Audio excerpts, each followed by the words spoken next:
Good morning. Ladies and gentlemen,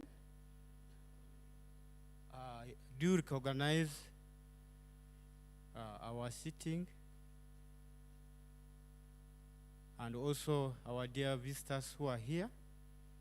We are going to have very brief energizer.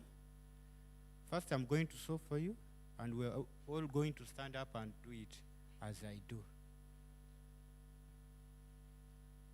What we are going to do is, you are going to receive girls, put it where I told you to put, and you dance a bit to make it as fun.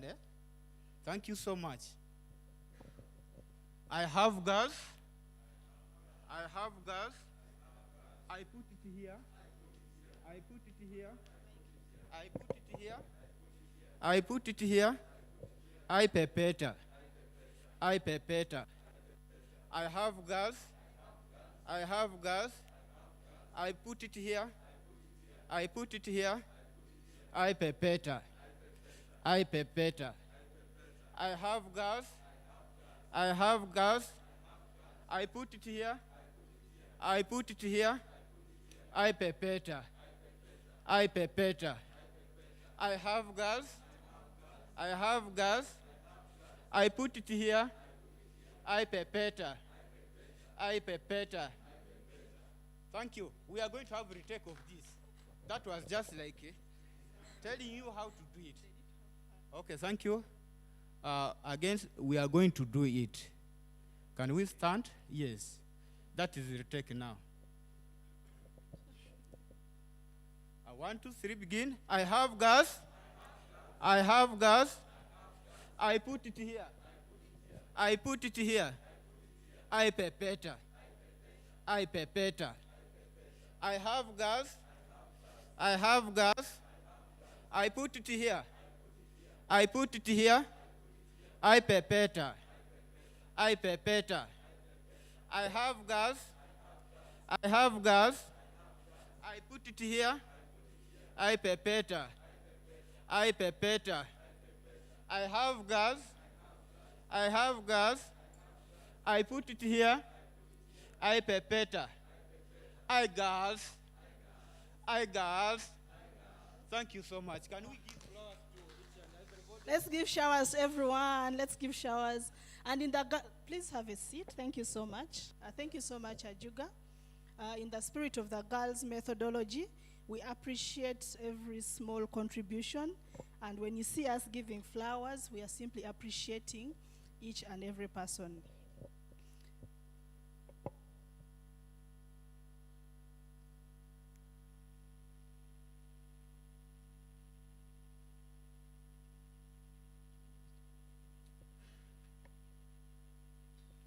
Allow me to make this presentation while I'm seated, if you don't mind. And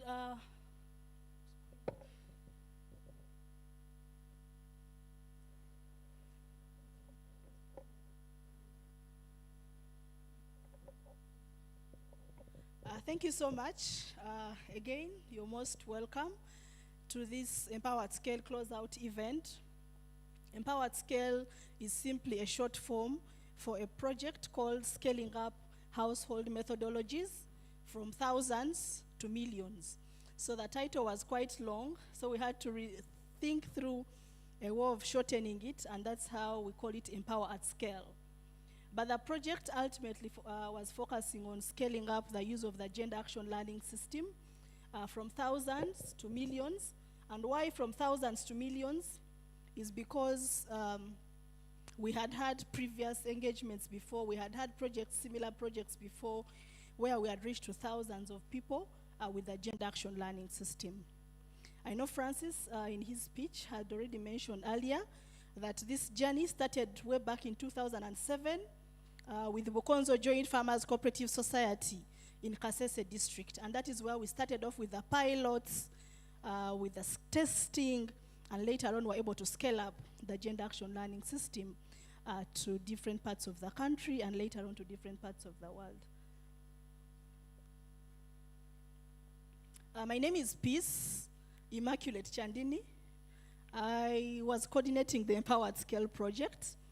And like I said earlier on, the project was really aimed at scaling up the use of the Gender Action Learning System. Please do feel free to follow from the screens. I'm reading from the screen so you can be able to follow from there. It was a 4-year project that was multi-country in such a way that it was implemented in Uganda, in Kenya, in Nigeria, and having Oxfam Novib as the coordinating agency seated at the Oxfam head offices in the Netherlands. The funder for this project was CEFORD, and for Uganda, Oxfam was the organization implementing together with CEFORD, our local partner based in Arua. And our target was really to work with or to support establishment and strengthening of 3 empowerment learning centers. With time during the panel discussions, you will be able to understand more about what girls is, about what these empowerment learning centers are from one of our panelists who will be taking us through those sessions. But through this project, we established 3 empowerment learning centers. That is Poroporo, Empowerment Learning Center, based in Kuru Sub-County in Yumbe District. Then we have NAFA, Nyuayavu Farmers Cooperative Society, which later on transformed into an Empowerment Learning Center, based in Vura Sub-County in Arua District. Then we have Wadelai Farmers Cooperative Society, which later on transformed into an Empowerment Learning Center, and it's based in Pakwach District. Those are the 3 empowerment learning centers we're working with. But along the way, we're also able to identify other potential empowerment learning centers, which we hope that even with Empowered Scale coming to an end, we can still see how we can later on work with these potential empowerment learning centers to continue scaling up the gender action learning system. One in such a potential empowerment learning center is St. Jude Learning Center in Masaka. It's one of the learning centers that Pelam Uganda has been working with in scaling up different climate-smart agricultural practices. And we also introduced girls to them, but girls hasn't been taken to scale in this particular learning center, but we hope that we can be able to work with them because they really have the potential. Another potential was a group of women under the Profira project based in Lira District that I happen to interact with. They also have a potential of becoming an empowerment learning center.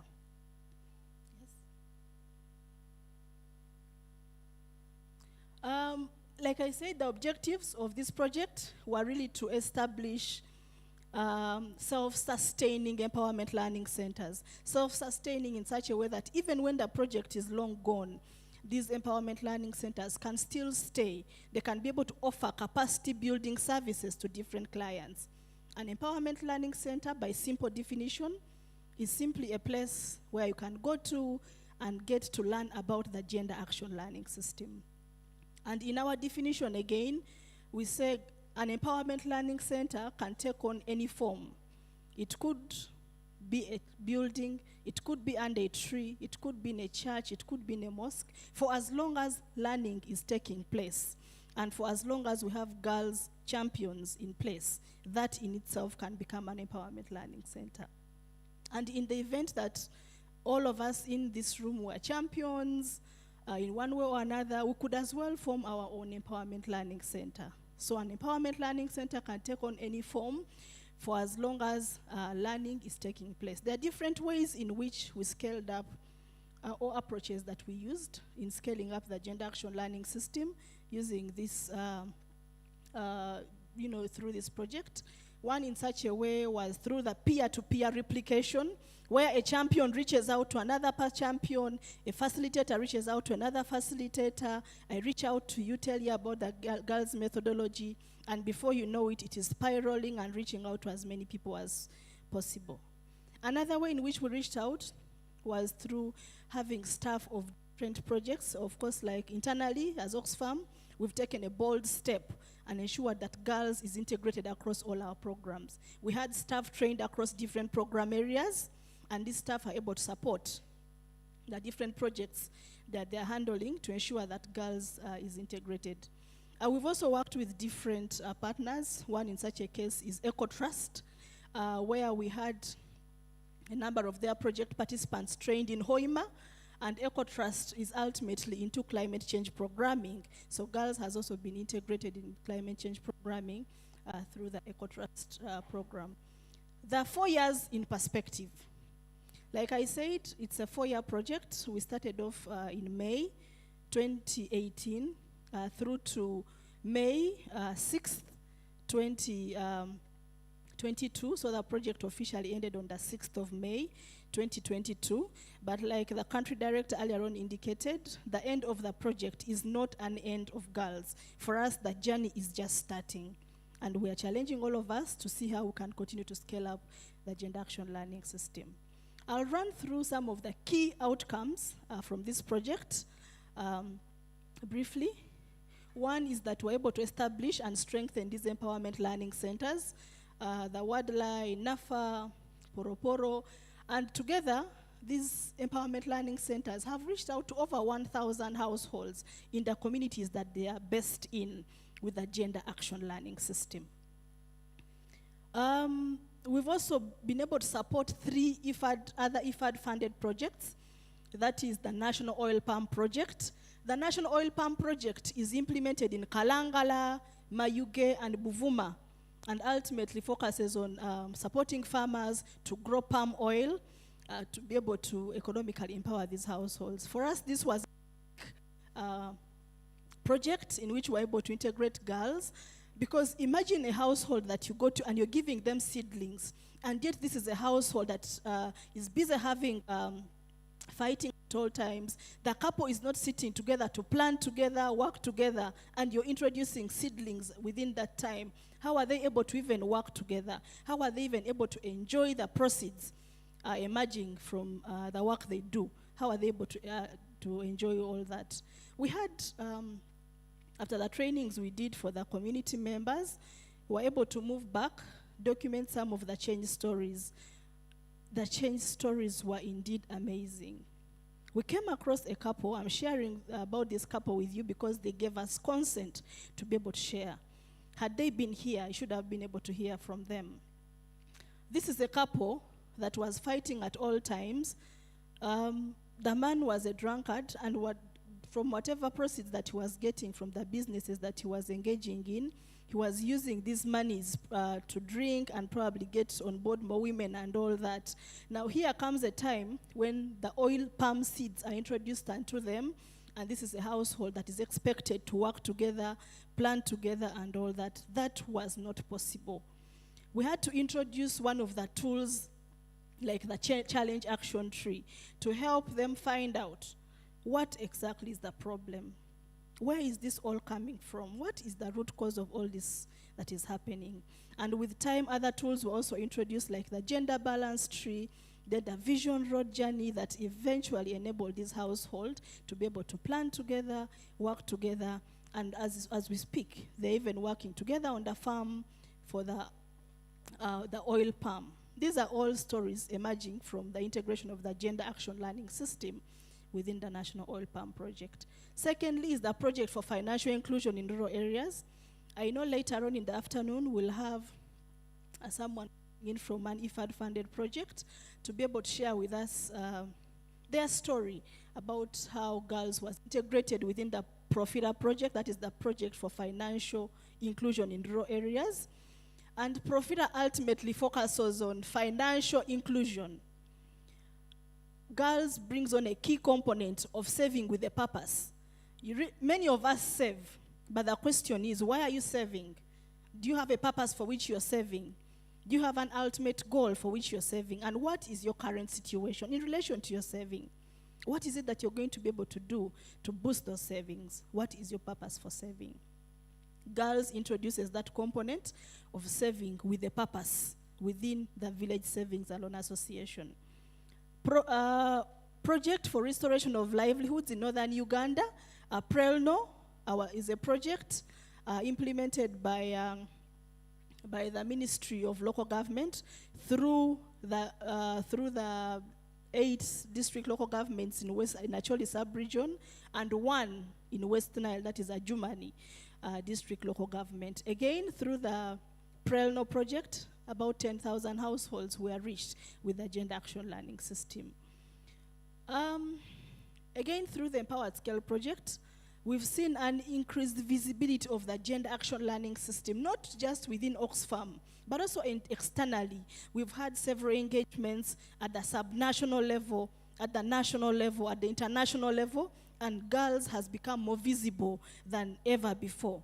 Including internally, we've also seen different clients reach out to us as Oxfam to see how we can be able to support their programs to integrate the Gender Action Learning System. Similarly, we've seen girls being integrated in our own internal projects. Like we have one of our colleagues here representing the refugee-led organizations. Earlier on, the country director alluded to the fact that we are integrating humanitarian work. We have integrated girls in peace building because the tools that we have within girls are all encompassing. They can be used to in peace, supporting peace building initiatives, coexistence within the households, within the communities. We've been able to integrate that, and my colleague Anania will be able to more about that. We've also been able to integrate the Gender Action Learning System in youth economic interventions. Initially, when we had just started with girls, many young people came through and they were asking us, does girls only work for married people? Can it work for single persons? Can it work for young people like the youth who probably might be married or not? And the answer was yes. Through the girls' methodology, we set out to pilot integrating girls in youth and rural financing, and we have the youth here. They'll be able to share with us how this worked. We've seen an improvement in saving culture, and if you could just be able to read the statistics there, we started engaging these youth in 2021. But if you could see already in the first cycle that ended in May 2021 of the savings, they had saved about 12 million Uganda shillings. That is in the first cycle, and these are youth coming from zero. Later on in the second cycle, which is still on, which I presume is ending this month, they have been able to save over 36 million. These are youth coming from zero. There are different supports that we've been able to give them through this project that they will also be able to share later on. Yes. Again, still about the outcomes. Like I had already mentioned, there's an improvement in the saving culture among the youth that we've been able to support in this project. We've seen a reduction in gender-based violence incidences, especially in households that girls has been introduced to. You will be able to hear some of these stories of change from the people that are here, because girls ultimately focuses on improving household gender relations, because it all starts within the household. There's an increase in production and productivity at the household level, because if I am working together with my partner at the fields in whatever that we are doing, then ultimately we'll be able to achieve better proceeds, unlike when I work alone and he is working alone. There are observable changes in attitudes, behaviors, as well as practices at the different levels. And we've also been able to still, through this project, a number of clients reached out to us and were wondering, where do we get information about girls? Yes, the number of platforms that we established, but specifically for this project, we've established an Empowered Scale online platform. We have the link there. We'll be able to share the links with all of you to continue to read more about girls and to read more about the Empowered Scale project and what it has done. For now, I'm just picking up just a few things here and there that I can be able to share with you. And finally, of course, we have a database for girls champions. Initially, we had girls champions all over the place, but we really didn't have clear indication of who these girls champions are, how many they are. But you can feel free to access the database, reach out to these champions, and see how you can be able to work together in scaling up the Gender Action Learning System. These are just a few photos to interest you in, to see the work that we've been doing. If I can already look at the first photo to the left, it's a group of youth based in Vura we supported them first of all with the trainings on gender action learning system, the village savings model, and then later on, with the coming in of COVID, we learned a new normal way of working where we had to do virtual exchange and learning visits. They picked these ideas from other youth groups in other countries, and they thought that supporting them with a goat rearing project would help them achieve their vision. And indeed, we supported them in achieving that. Another youth group focused on, back please. Another group, again, focused on produce, and that really was their focus. So we had to come in and support them through that. The inset there is a picture of, that is Wadelai Cooperative Society. Again, for the construction, it is not us who did the construction, it is ultimately the cooperative society that did this themselves. But how they were able to do that, the resources they generate from the gate fee, from the different clients that come to learn from them, what enabled them do all this construction. Earlier on, the country director, Francis, mentioned that he visited one of the ELCs, and inset there is a photo of Francis. That should be at Poroporo Empowerment Learning Center sometime back in 2020, if I can recall very well, October 2020. Next. And I know you must have learned a lot from Poroporo when you visited. Again, there is a photo that should be the youth from Poroporo in their greenhouse. For them, it was about greenhouse, doing vegetables and all that. And again, we supported them in being able to achieve that. There are tomatoes in there, and then we have, I think, cabbages in there. And then the photo below, that was sometime in 2021 when I was in Nigeria, and we are supporting the establishment of one of the empowerment learning centers in Nigeria. Like I mentioned, this was a multi-country project, so you'll get to see different interactions from different countries. Next. On the far left is a couple. The lady in green is called Colin, a very instrumental person in scaling up the use of the gender action learning system in the Profita project, which is one of the projects that, again, we worked with within the Empowered Scale project. Then we have another photo just upmost on the right. Those are the CDOs, not all, but CDOs from Mayuge district that we trained on the gender action learning system under the oil palm project. And CDOs are now the ones vested with the responsibility of scaling up the gender action learning system to the communities that they work with, also as a way of seeing how we can work with the respective district local governments, sub-county local governments, and all that. The photo below is a team of visitors we had from Pakistan, from Malawi, all the way to come and learn about the gender action learning system in Uganda.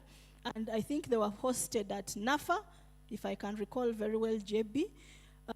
They were hosted at NAFA, and they came to learn about the gender action learning system. Uganda has indeed become a country where we can continue to provide more learnings about girls. Another photo there is the team from the National Oil Palm Project, just right after we had finished a 5 days training of trainers for the team, and they are the ones now moving down onto the community. And to date, from the training we did last year, they've reached out over 7,000 households that are participating in the National Oil Palm Project. And it's a 10-year project. The project has just started. They are targeting 17,000 households, but within less than a year, they've reached out already to 700 households. So I'm imagining within the next 10 years, up to 2029, how many households this project would have reached out to. That is the National Oil Palm Project. After we were done implementing, we had to move down back to the communities where we're implementing, to the people that we're working with, just to try and understand from them, to try and pick some key learnings from them. What worked well, what did not work well. Some of the key learnings was that there was teamwork. Teamwork enables us to really achieve greater results. The teamwork within the project team, the teamwork among the champions, the teamwork across board.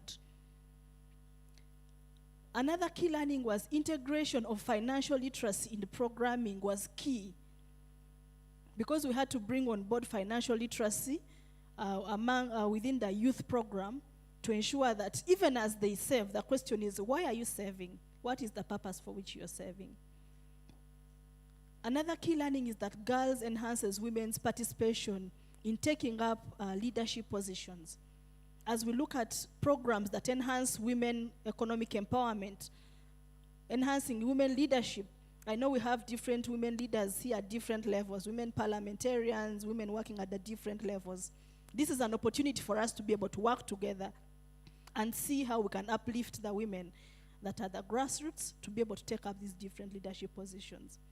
And most importantly, girls is an inclusive approach. It uses visual diagrams to an extent possible that even the person who cannot read and write is able to analyze their own household gender relations and work towards improving them. As I conclude, yes, girls is a very amazing.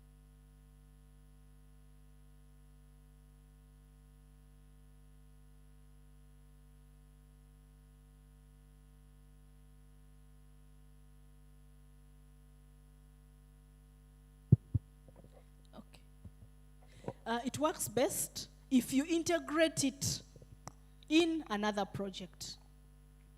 It's an amazing methodology. It works best if you integrate it in another project. And as a country, Oxfam in Uganda, we've taken a bold step to integrate girls within our programs, but most importantly, coming out boldly and stating it within our country's strategic framework.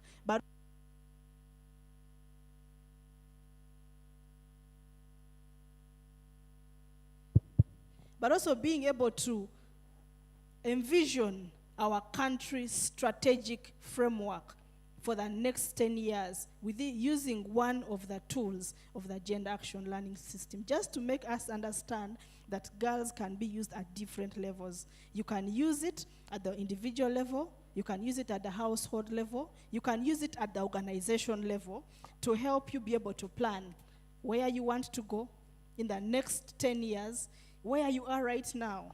Where did you come from, just to help you borrow some learnings. But also in terms of what approaches you're going to be able to use to enable you achieve that. But also it clearly indicates the 4 thematic areas that we have set out ourselves to be able to work on as the country program within the next 10 years. Ladies and gentlemen, allow me to stop here, and I wish you all the best during the deliberations. Thank you so much. Can we appreciate peace? Flowers. Thank you. Thank you so much, Peace. Before I get into the next item, I want to take this time to recognize our members of parliament who have joined us. In here we have Honorable Agaon Silas, Member of Parliament for Kumi Municipality, who is also the chairperson of Greater North Parliamentary Association, is here with us.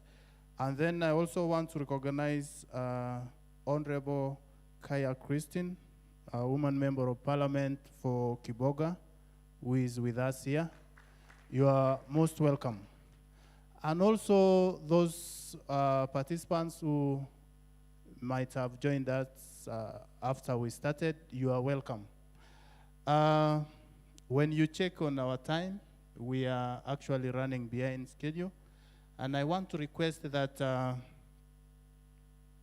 before we get into the next item, I know most people, because of the jam, might have left their homes a bit early, and you did not take breakfast. So I want to request that we do ourselves some justice. We break for some 20 minutes, go for that break tea, and then we come back and continue. If that is okay with all of us. Yeah?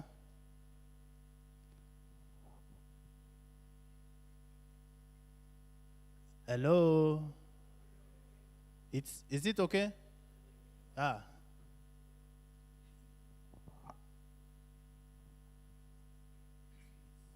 I'm sorry I came late, but I was begging if you can allow me to make a comment and then I exit. For the reason that today Parliament sits from 10 a.m. because the order paper is so huge. So huge. We have the Musenero report, we have the famous coffee report, we have over 10 tax bills, and it is very painful usually for critical issues to be discussed and you are out of the house. So how I wish you allowed me to make my very, very, very brief comments. Then you also allow me to exit. I do chair the Parliamentary Forum on Greater North, and I'm happy to be here with over 5 colleagues, and their presence means a lot. I want to appreciate the colleagues who are here.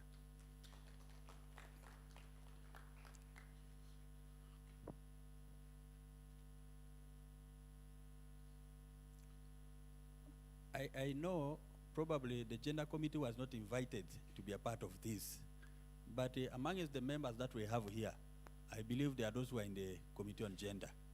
Because to me, the issues being discussed here are so much related to issues of gender. And my happiness is to note that you are taking these things up to the home level, the family level, the village trees. We sit there under the shade and we discuss about these issues. And you see, my prayer is that you continuously build our capacity. I know you are winding up with this particular project, but that is not the end of life. Like the presenter here was talking about sustainability, beyond the project, what is left behind. And I want to urge you to properly evaluate the impact of this particular project so that we connect it to government. I say so because now we are having the village, the parish model, the PDM. How do we marry this particular initiative to the parish development model?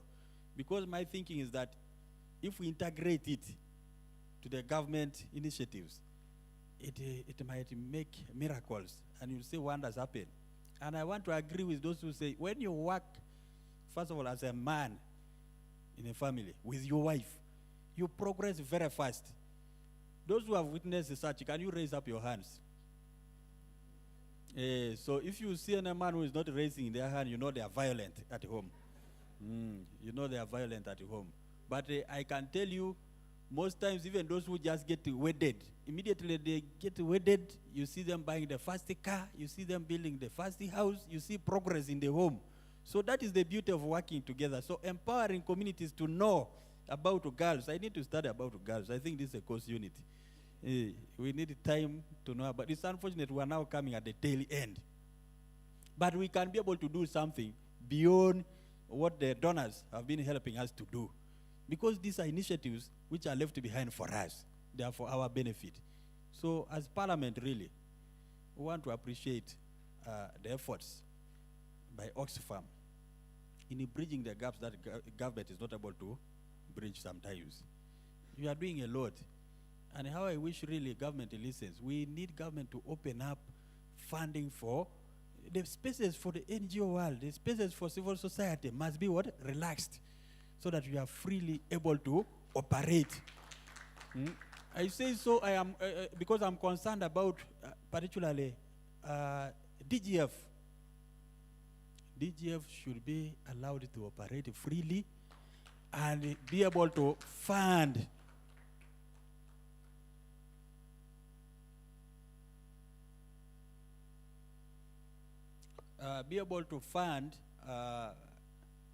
these kind of approaches. I say so because that DGF used to support a lot of people, including even the work of Parliament, committees. They used to support Action Aid. Action Aid used to support the youth, support the women. I saw like sometimes women would be under violence situations in their families, and they would open up some kind of facilities to give people shelter when they are under stress. And I thought that was something that was helping what? Government. Government can look around and see where is the loose kind of zone. If there is a problem, government has all the capacity. If there are rebels within the NGO world, government has the capacity to detect that this one is what? A rebel. Capture the individuals who are wrong, get evidences, prosecute them, but let the work of the people move forward. I thought that was very, very important, so that we allow you to move and do the work. This is a very beautiful project, and I want to applaud you. But you didn't come to Teso. I don't know what happened. I come from Ukumi municipality. I never had anything around. So when are you empowering my people? And to my colleagues, all we need to do is to get the literature. We can get empowered. We can be trained. We can replicate this thing in our constituencies. And I can tell you we shall come back in the 12th Parliament without any hindrance. When we empower our communities using this girls approach, we shall be running to Parliament without need for petrol or diesel, which the prices have gone up. So thank you so much. And we are willing as a Greater North Parliamentary Forum to partner with the Oxfam. We can be your proper voice. You know, you need partnerships in the world today. You need a voice. For us, our work is about speaking, and we survive by talking. Yeah. So you do your part, you do the research, you do the word, building our capacity. Ours is to speak. And we'll have completed the cycle, and things will work. So the issue is also about appropriation as our core role. So government should be seen to appropriate money towards simple projects of this nature. The girls' approach looks to be easy to do. It's like you going to help the women in the village to have a signature for themselves. You find most of the women, they want to write their name. Because nobody has guided them that if you continue doing something and you get used to it the similar way, it becomes your signature. We need to do something around that. So it is the duty of government to stand with you, but at the Greater North Parliamentary Forum, we would love to work with you, but also besides that, to congratulate you upon successfully dealing with this project. So as a person, you will allow me to run because I'm really so much interested in the debate today in the House. Also, when they talk about the tax bills, I would love to see how much money they have put on a bread, much as cassava also has some tax on it maybe. I don't know. On a bread, what is the tax? The fat, so many things, the fuel. We need to take decisions. So we cannot take decisions on a remote. We've got to be inside there. The Musenero report is a serious report. The issue of COVID, money was advanced. So I want to see whether the money achieved the results, how much money was given. Did they use it for the intended purpose? These reports are very critical because they help us to warn people that if you don't do the right thing, if you want to be doing a bad thing, you will account for that. So thank you so much. Thank you so much. May God bless you. We are willing to work with you more and more as a Greater North Parliamentary Forum. And I want to thank my staff. I have here Peggy and Christine Chandiru. Thank you so much. And thank you for coordinating very well. We are now a registered NGO, so we can work at full length. Full length. Thank you so much. God bless you.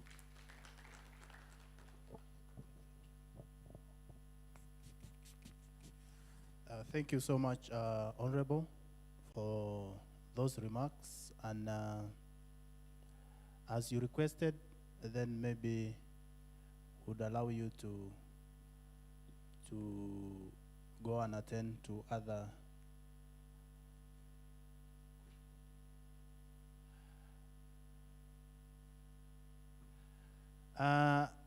Please, I don't know, is it possible to have a group photo before he also goes? And yeah, as we walk out for the break tea.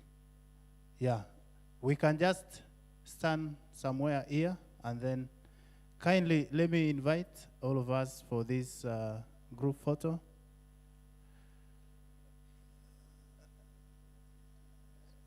Okay.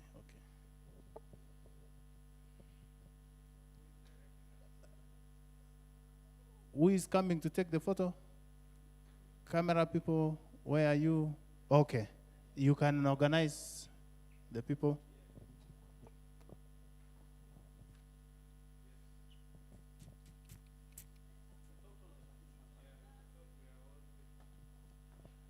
Let's join. If we don't fit, we shall see. Let's first join and see.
Do we say girls?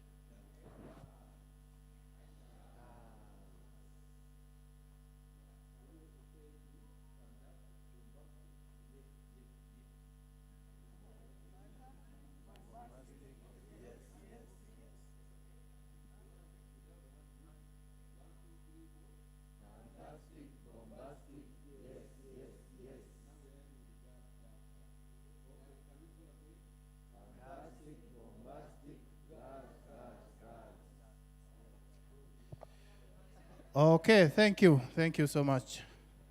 We can take 15 minutes to just pick our tea, and then we continue. Let's have it as a working tea.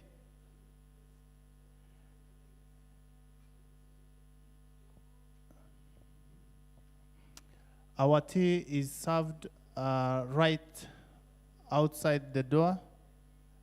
You just pick what you want, and then we come back, since our time is on gender action learning running system, out. that is the girls. My name is John Bosco Okaya. Okay, I work thank for you. Community Empowerment for Rural Development. CEFORD is a partner organization to Oxfam, and over a period of time. My name is John Bosco Okaya. I work for Community Empowerment for Rural Development. CEFORD is a partner organization to Oxfam, and over a period of time, Oxfam and CEFORD have engaged on gender action learning system, that is the girls methodology. And the girls methodology becomes one of the key way to strengthen community resilience on climate change. And therefore we have the various tools that communities are able to use in order to strengthen their resilience on climate change. And one of the tools is Vision Road Journey. They basically use the Vision Road Journey for planning, where at household level jointly they plan on issues of climate change. And that actually rally all the support and the efforts of the various members in the household. This is a tool that I've been using for planning all that work I've been doing. In the current situation, I identified opportunities using this tool that has make us work very early. We have been supported by the NGOs, the Oxfam, the CEFORD, the DCA. These have given us opportunities to make us move. We also have another opportunity like using the tractors to plow early so that we can plant on time. We have been producing seeds that are 3 months short-term crops like simsim, beans, and sunflower, the rest. This tool is able to address climate change that has affected us so much. Those challenges that came, people working with the wetlands, clearing trees, destroying wildfire also. But they also do use the challenge action tree. The challenge action tree is one of the tools that they use to find out the root causes of the climate change. And therefore they advance possible solutions. And these various possible solutions help them to then, mitigate the effects of climate, change. We came up with this tool.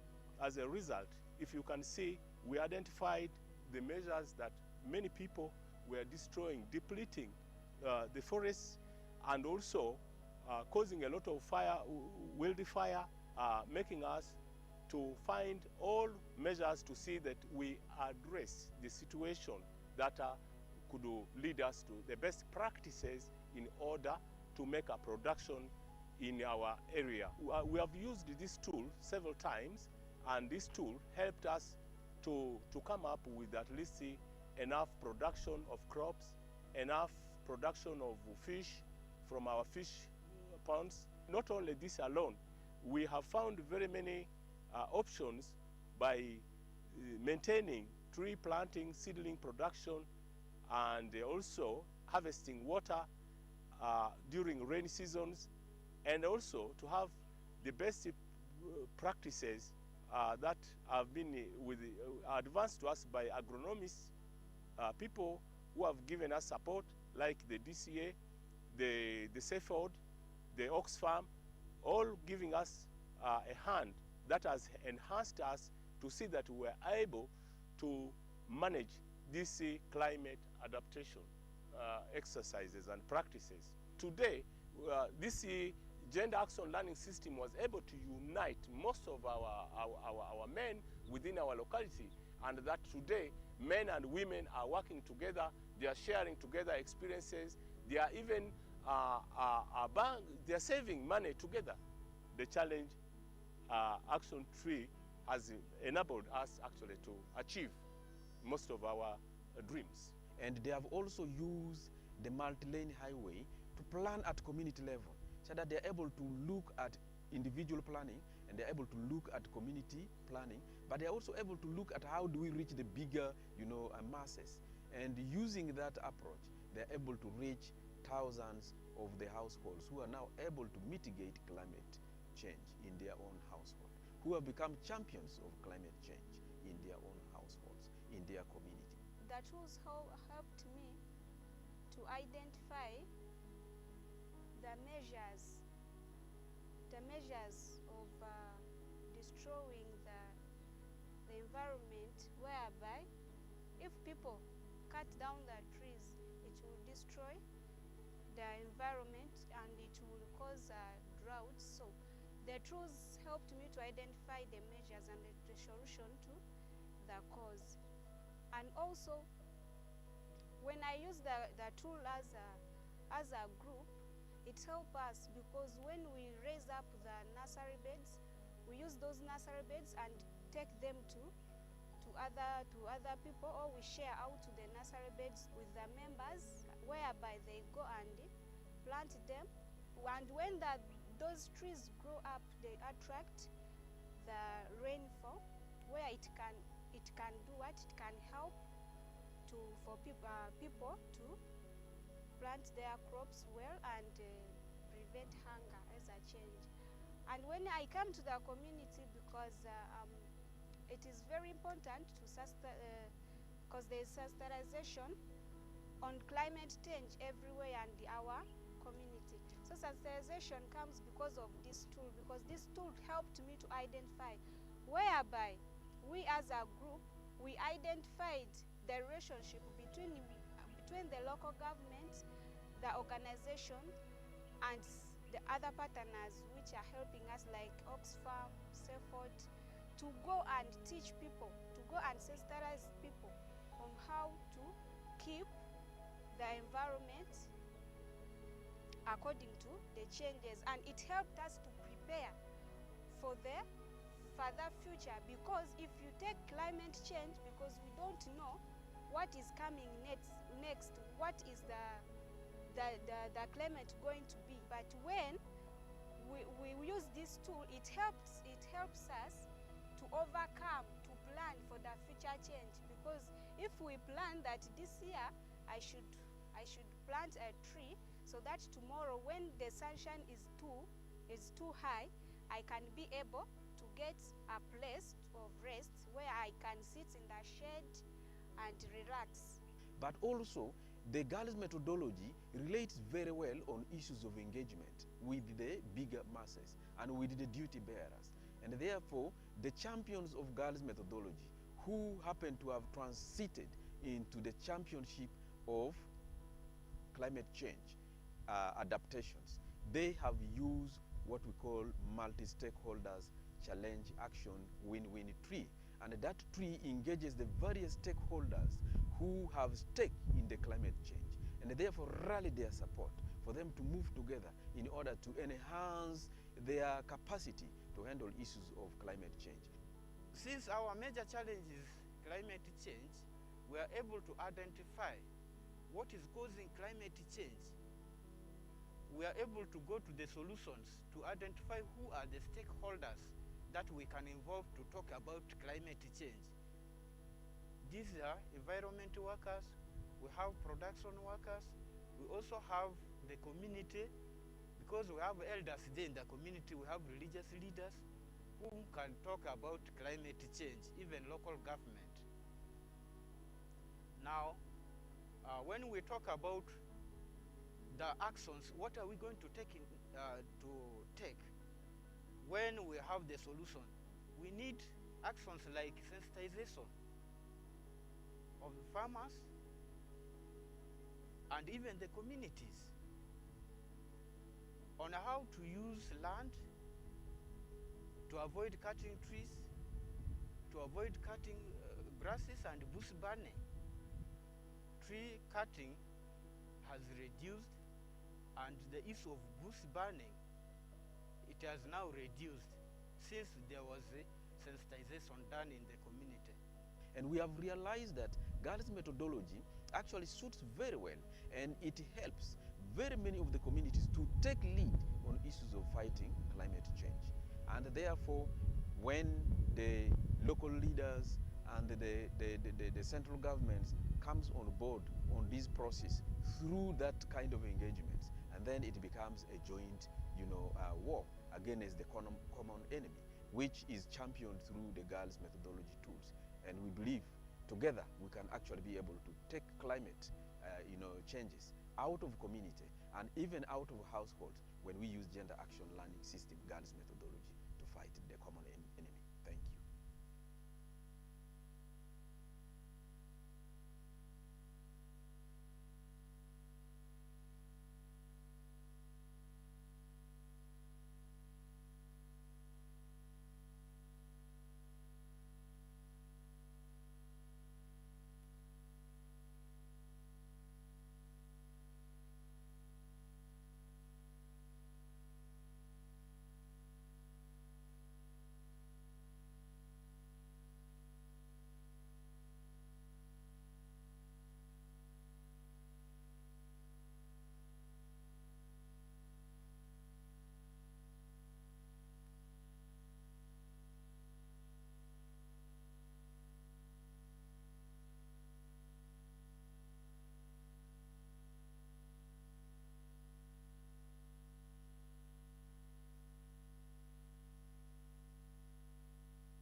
Okay, welcome back.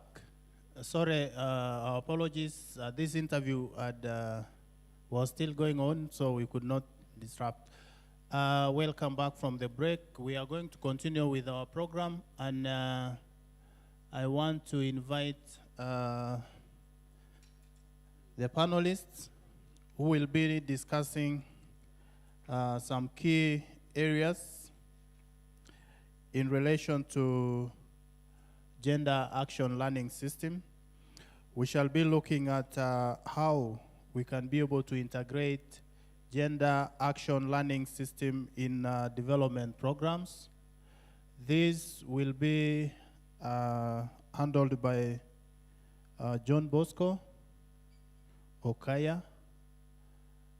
John Bosco Okaya works with CEFORD, one of the national organization based in West Nile. So kindly, John Bosco, please take a seat up here. The next area that we are going to look at is the integration of girls in government programs, and also looking at some of the synergies that would be available in terms of taking this further in integrating gender action learning system into the programs that government is implementing. And this will be handled by Andama Swipe. Is coming? Okay. Andama works with Yumbe District local government as environment officer. So shortly we'll be taking up a seat here. And then the third area that we want them to zoom into is how girls' methodology can be influenced, can be used to influence positive social and cultural norms towards cultural transformation. This will be handled by Madame Proskovia. Kindly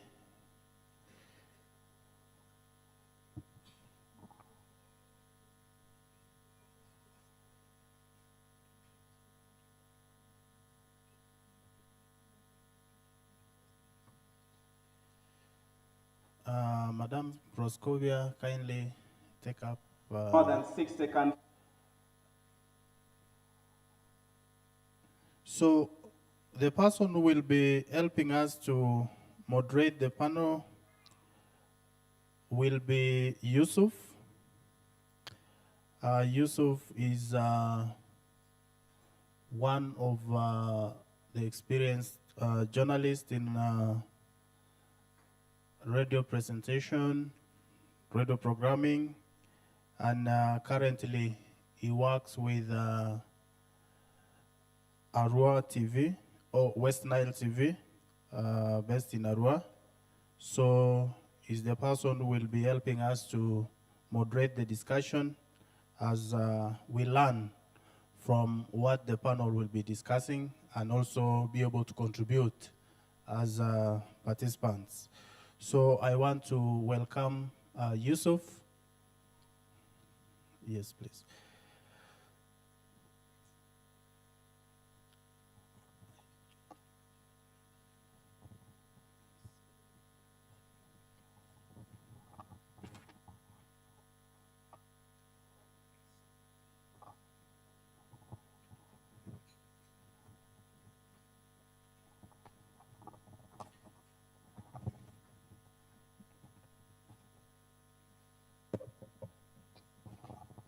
Thank you very much, the facilitator. I hope I can sit. My name is Zandabati Yusuf. I come from West Nile. I have, like he said, 10 years experience in radio broadcast. and radio presentation, radio programming. I currently work with West Nile TV as a talk show host. I'm glad to be here. I have, in the previous days, interviewed people who have been involved in the girls' methodology, especially in West Nile and northern Uganda. And so this very discussion that we're going to have is within my knowledge. And I do hope that we are going to be able to have a better understanding at the end of the day of what the girls' methodology is all about, and basically on issues that have brought us here. And I also want to take this opportunity to briefly once again introduce the panelists who are right here with me and who are going to be able to have a discussion on the issues that we are going to be tackling at this very point in time. And this discussion is going to take basically 1 hour and, or basically thereabout. I have the first panelist in the names of John Bosco Okaya. He is a staff of CEFORD, an NGO based in Arua.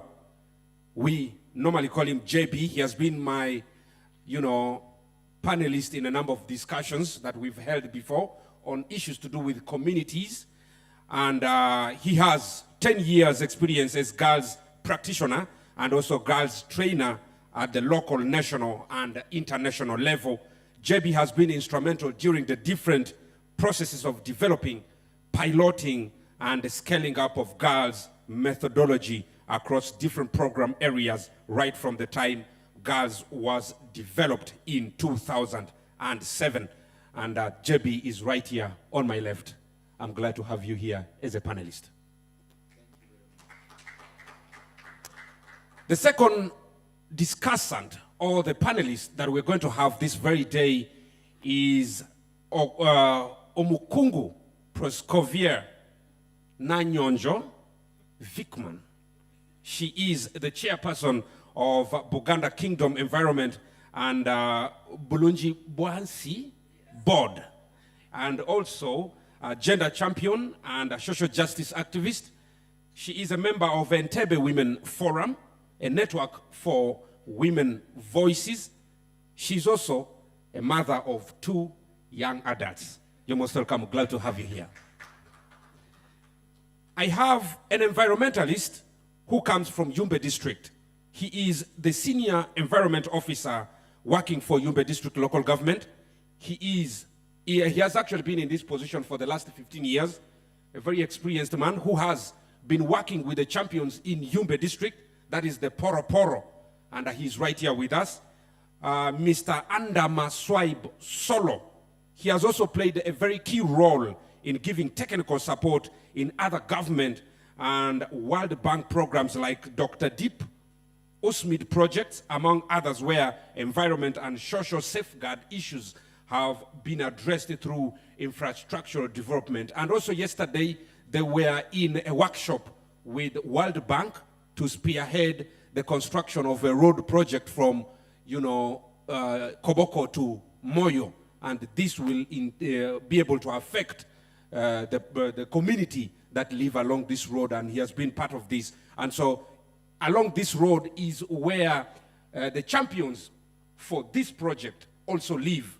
And so with him in this discussion, I hope we are going to be able to have a very fruitful, informative, and very interesting discussion. I want to welcome you.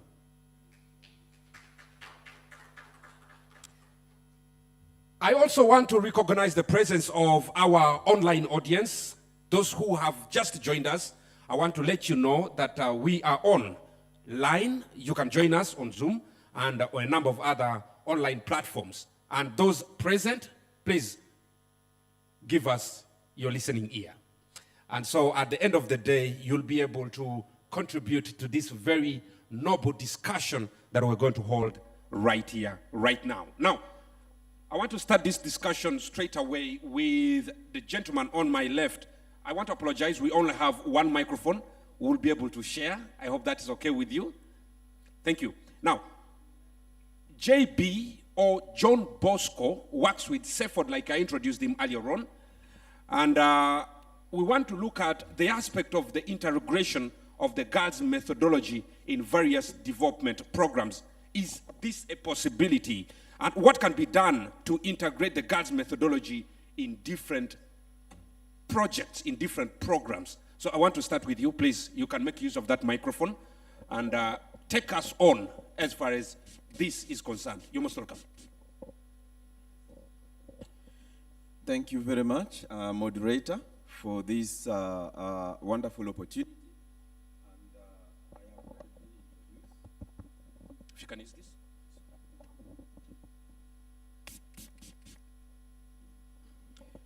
Thank you once again. I've already been introduced. I'm not going to talk about myself again. Gender Action Learning Systems, the girls' methodology, is one of the wonderful approaches that the various development partners would use to ensure that they can actually make communities take lead in their development. And this girls' methodology, the Gender Action Learning Systems, is one of the appropriate approach that you can integrate in all development programs that you can actually undertake. As Community Empowerment for Rural Development CEFORD that I have worked with for a longer period of time, when Community Empowerment for Rural Development CEFORD was taken through girls' methodology, by that time we were promoting functional adult literacy. And functional adult literacy was one of the core areas that we used to penetrate and use girls' methodology. We used to call our people who takes the learners of FALS, functional adult literacy, literacy educators. And when we realized that we can actually be able to use this, it was an additional effort at CEFORD, at management level, that we said, yes, how do we take girls into functional adult literacy? And the best thing we did was to quickly make sure that we discussed this, and we realized that there was an opportunity of review meetings with the literacy educators. And we said, yes, we can actually add, some small, task to the literacy educators, taking them through the girls' methodology, and then they can actually be able to take this further. And therefore, using that, when we got a training from Oxfam in 2008, we were able to quickly, cascade this into the literacy educators, and the literacy educators were able to take it down to the communities. That is the functional adult literacy group that we had across West Nile. And it was an easy thing. It didn't give us a lot of headache because it was already, we already had the structures on the ground that was able to run quickly. And before we realized, girls' methodology was taken to hundreds and hundreds of women and men who were in functional adult literacy. That was one of the approach that we were able to use. We also realized that we can actually take, girls' methodology to the farmers. And quickly, we realized that we already had the farmer groups, just like any other organization would have. And therefore, we, through the executive committees of the farmer groups, and also the extension workers that we have, we are able to take these quickly into the farmers groups. But not really forgetting that the girls' methodology, being an approach which was able to help us, reach and empower hundreds and hundreds of the households to actually take lead in their development, work, that saves CEFORD with a lot of resources that we would have actually invested in order to, reach those households, and in order to also see results in those households. Because we had worked with farmers for a longer period of time, and many of those farmers that we had worked with would not be able to articulate and even plan together in their households and to take lead on what they really want to do. Because as CEFORD, we had projects that were having a particular goal. But of course, also the farmers and the households have their own goals. And therefore, integrating this and marrying these two was an easy, approach to us. And therefore, it enabled the farmer groups to develop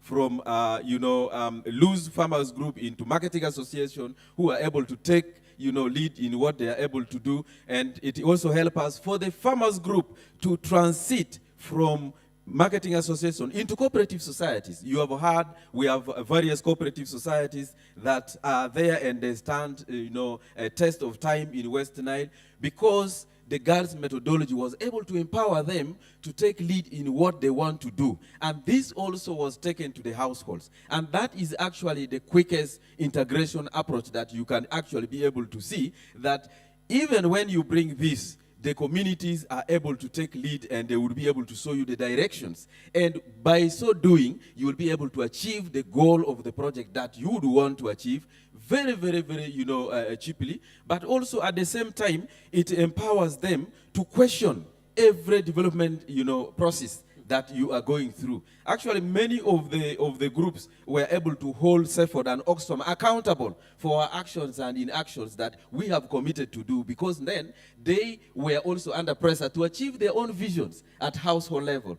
Whereas, yes. Now, as CEFORD and also as the partners that you work with, how much were you able to achieve as far as the integration process is concerned? From scale of 1 to 10, where would you rate the level of achievement that you managed to encounter at the end of this project? Yeah, from scale of 1 to 10, I must say we are at 8 to 10.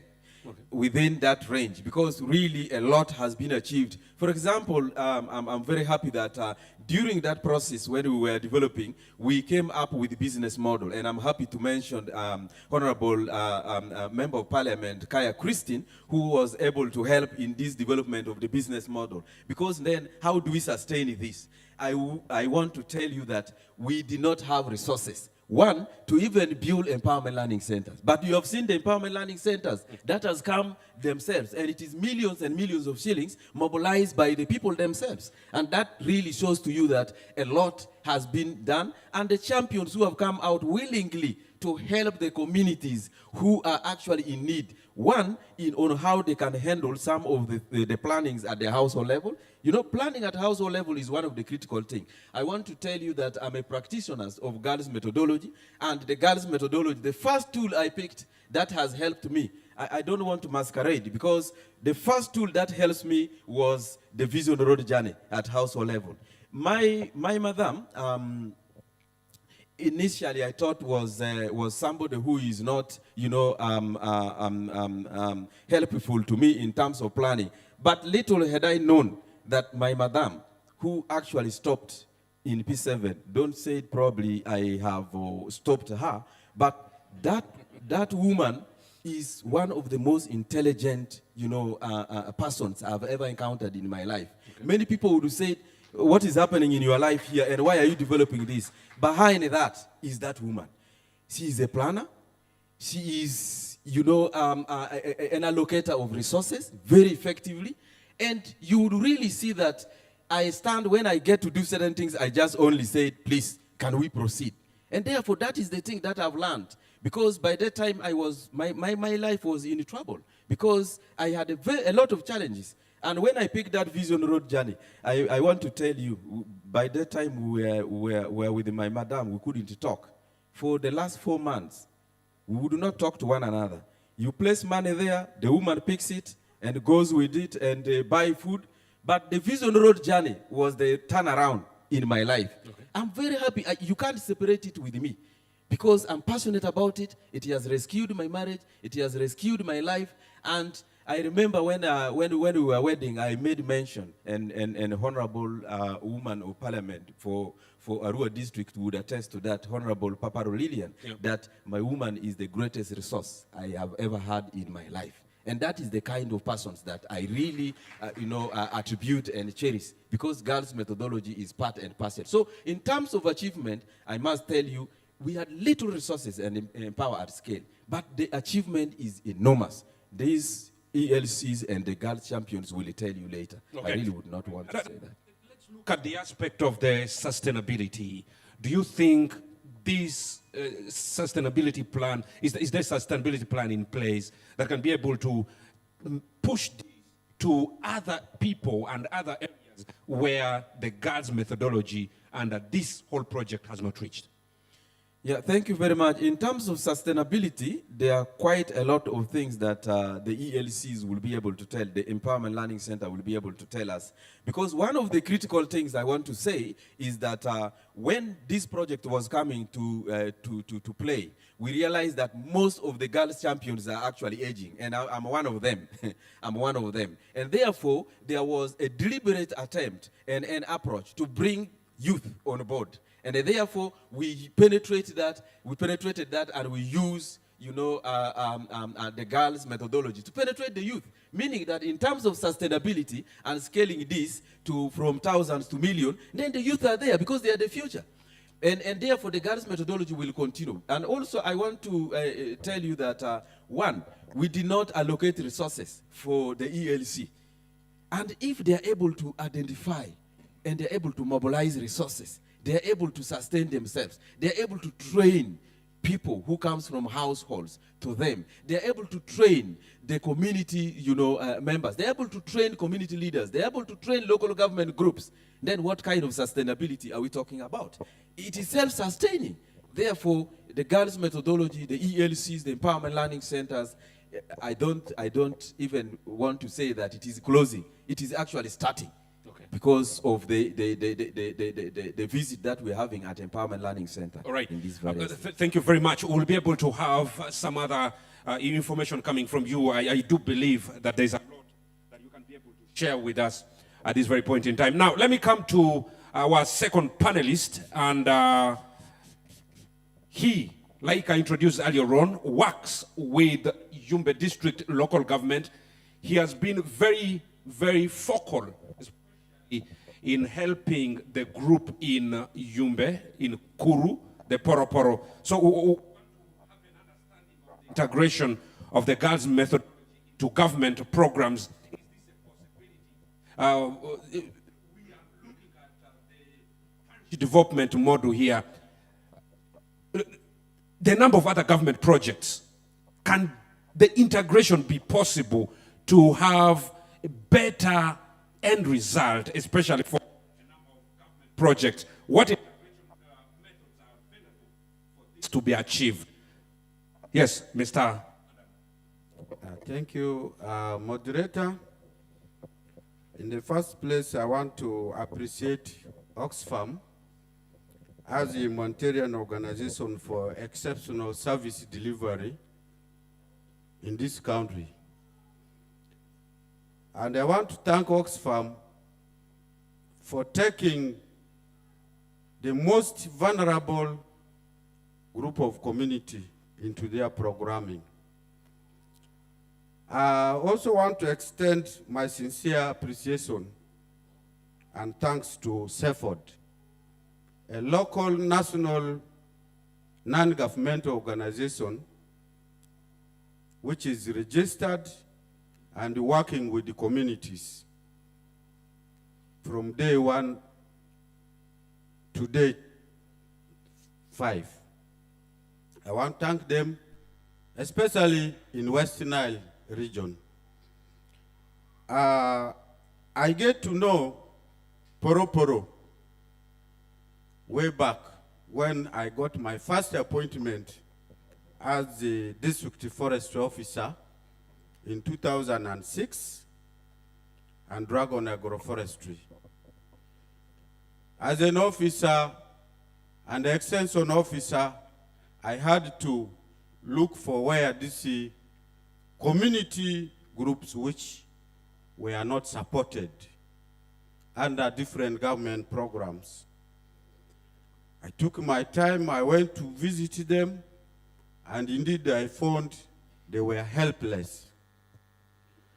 So, as the environmental officer and extension officer, I had to take Poroporo up into government programs. First of it, we extended training to them, build their capacity, and so on. This group was very minority, but as I talk now, the group is overwhelmed with a lot of mothers who are unprivileged. On that note,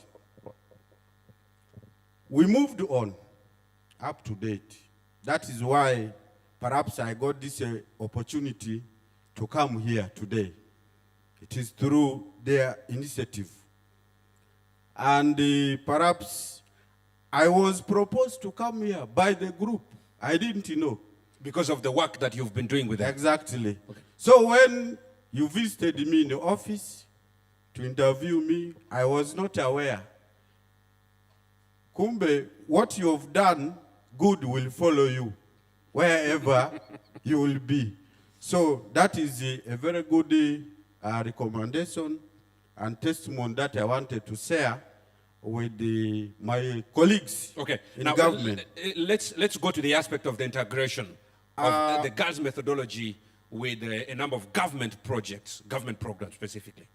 As my colleague highlighted before, there is nothing much that is left out. Integration naturally has been done. How? How? Because government has different programs and departments.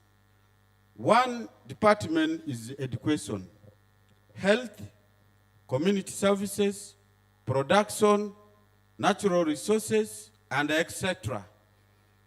I want to give you an example about natural resources sector, where we have already done integration with this community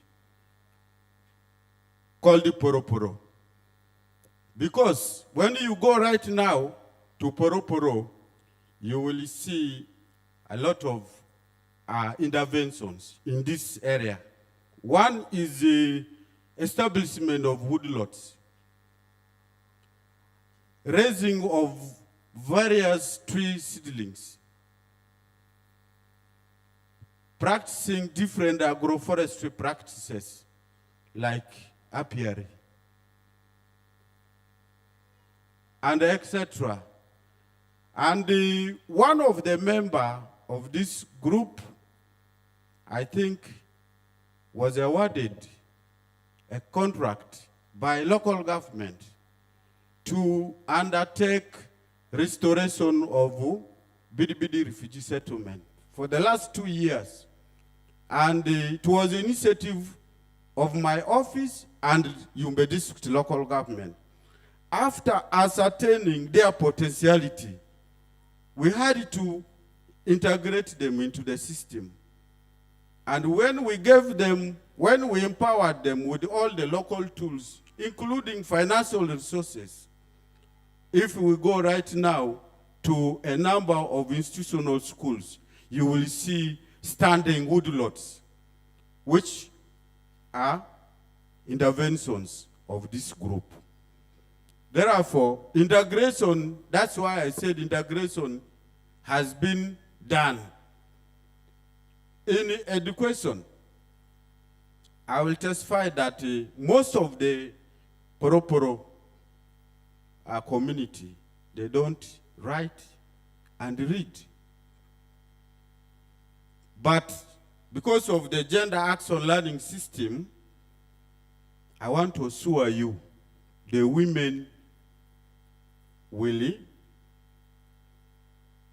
take you through technical aspects of explaining certain things using diagrams. Under FAL program, under education, we extended capacity building, especially for the adults. And this is where most of the group members were able to learn at least A, B, C, D. And then when FAL came, it aided these groups to have more skills and knowledge. Okay. Not only that, the groups are empowered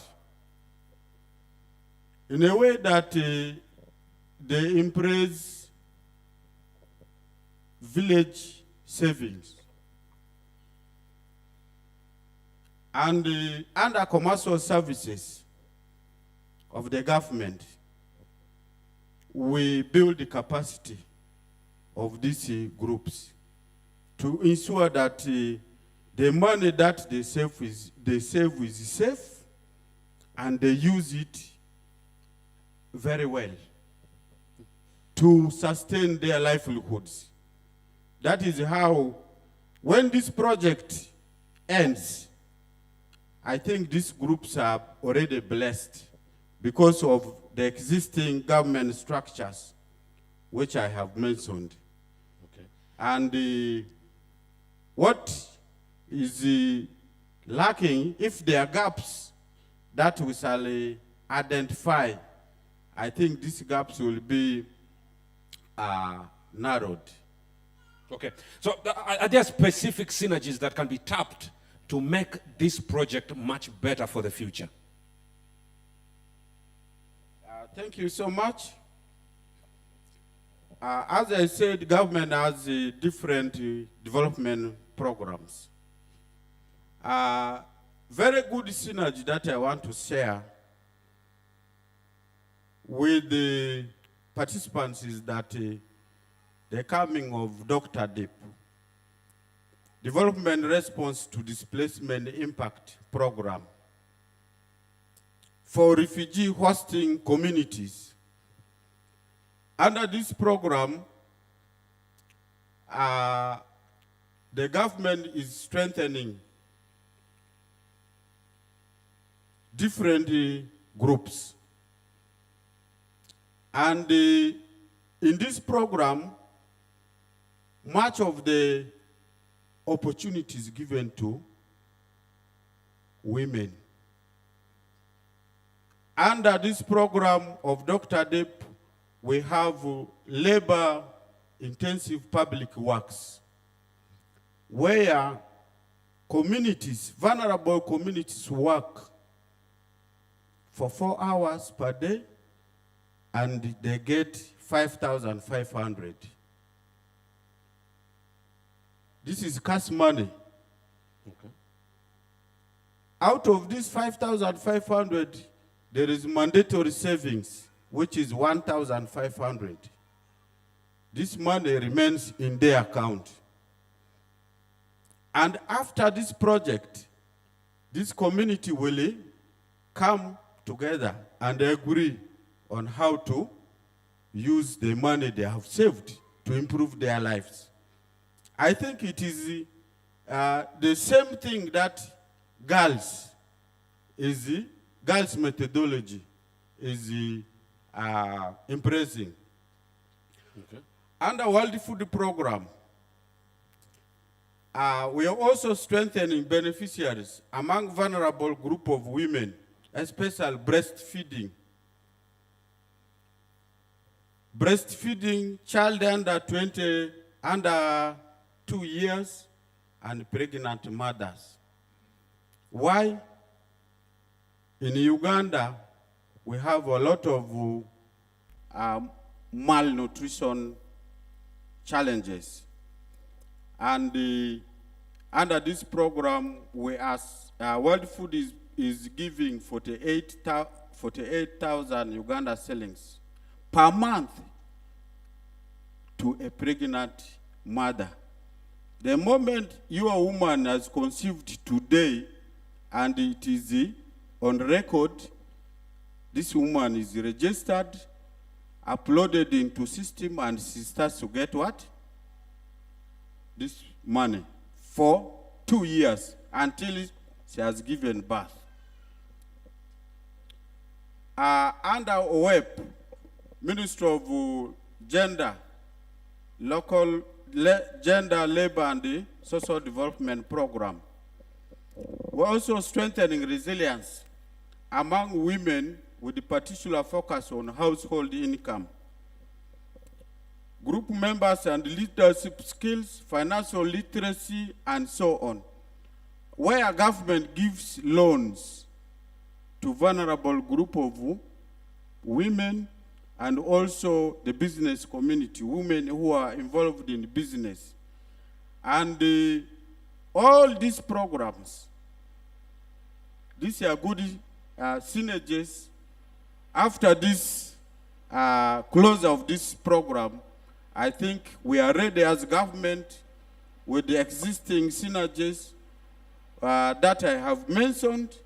This will help these groups to go on. Okay, all right. Are there some specific, maybe as we conclude, are there some specific recommendations that you can give to the development partners and the people, well-wishers, to have a continuity of this program or to make this program better in case it comes back next time?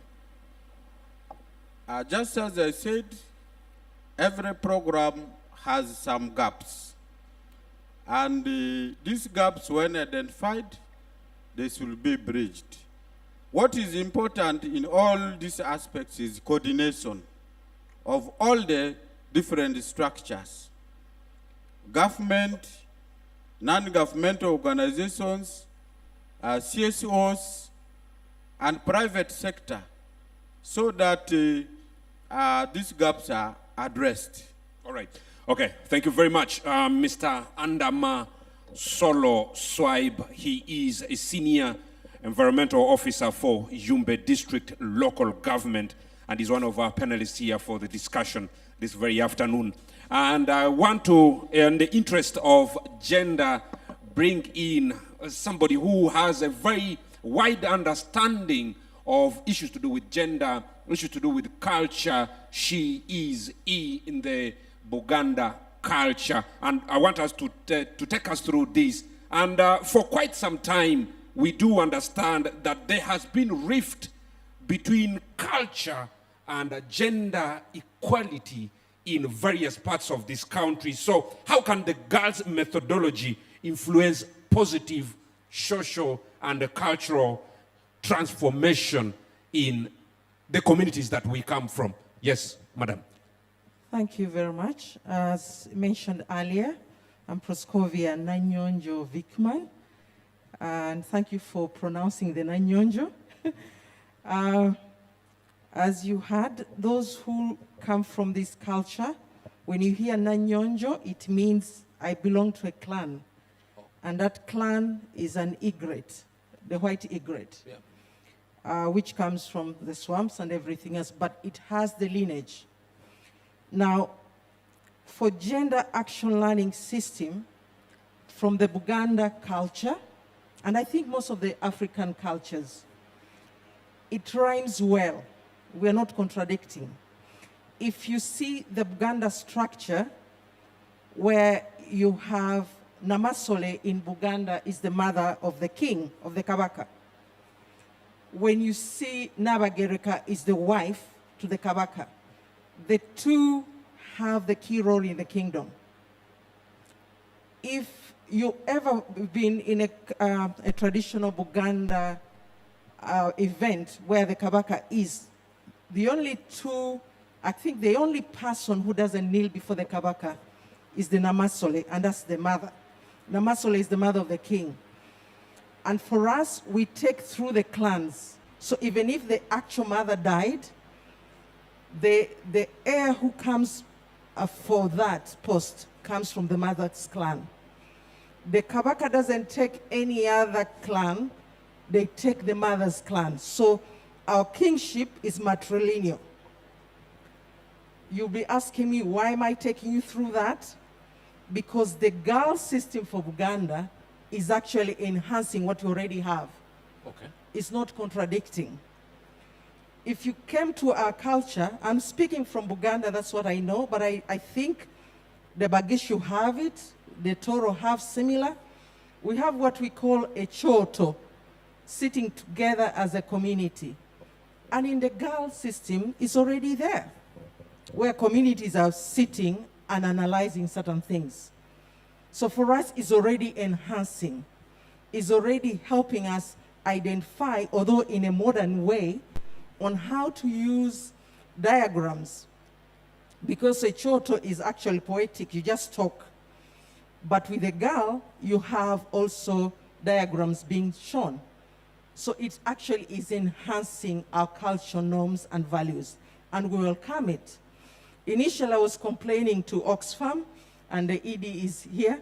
Why is this everywhere else, not Buganda? Until my sister mentioned Buvuma, then I said, okay, I'm comfortable because Buvuma is part of Buganda, so I won't complain so much. So I'm thinking that it's a pity that we are winding up, but from my perspective, answering your question, this is actually enhancing our already traditional systems that we have. All right, now, it's okay. You can go right ahead. Now, if you look at other regions, you realize that there is this kind of seeming rift between culture and issues to do with gender. But it's clear that in the Buganda culture and the Bantu culture, like you've mentioned, it's quite different. It's so absorbing. And so what are some of the issues that you think can be put in place right? Make sure that other areas where it is not similar can be done better? Actually, even in Buganda, we have issues with equality for gender, especially when it comes to land rights. Women have issues there, but also for property. For those of you who have been in Kasanda district, where gold mining is taking place, mostly women go there to help, but when the money comes out, the men take it up. Yep. And what has happened in Kasanda district, and that is in Singo County, there's a lot of domestic violence reported of recent. Exactly. So now, to answer your question, how does the girl system help us as cultural institutions to address certain things? Is that we still need to have these dialogues. Even when the project is running out or it's already closing, but we are going to pick the right tools that this project has been giving to the communities and make sure that our communities can move. For example, when you're introducing me, you said which is clear, for Bulungi Bwansi and environment. Bulungi Bwansi in Buganda is community development, where each one of us pulls the other for community enhancement and development. Yeah. So we can still use the girls system into our Bulungi Bwansi system, but also for the other cultures elsewhere. I would say Oxfam, that don't stop here, even when the project has died or has run out. Can you work with the cultural institutions? Because we have the numbers, we have the voice, but also most of our communities listen to the cultural leaders. I've seen people in Teso when the Imori was sick and also died, people rallied. It didn't matter which colors. So we can still use that good cultural vehicle to have this ongoing and enhanced. But also I want to ask my brother from the government side, can we have these government programs also integrated and bring some of these cultural values to the forefront? Because I know there's a lot of money happening with these new projects that are coming up from government. So how do you engage the cultural institutions into this so that our communities can benefit better, using our values as communities, our African values, our African cultures? Because I know even the Alur have a system of community mobilization, but also cohesion. So how do we get the best practices to bring them forward to the girls system and also enhance with the government programs? Then the other one is the VSL. I've heard my brother talking about the VSL. He has also been talking about it. We have them also in Buganda. You've heard about the CBS Poesa program. These are VSLs. And the beautiful bit of it is that the communities actually can save, can progress. And this, the gender action learning system, for us, I think is something that has to be maintained, sustained, but also pushed forward, even when the project is winding up, because this already is enhancing what people are doing on the ground. How do we get, for example, you've heard about the coffee issue, and I was glad the MP rushed to see that the coffee issue is tabled. How do we get these communities that are already into their coffee plantations? They're already farmers. They're already earning from their farm, the small farms. How do we get this system so that my mother or my grandmother knows I have this acre of coffee plantation, but I have maybe 2 sons and daughters? How do the daughters and the sons also benefit? So that it's not only the boys that benefit and the girl is out of place. The other one that I think, and this I'm asking Oxfam and other development partners, is can we look at partnering with key stakeholders in areas?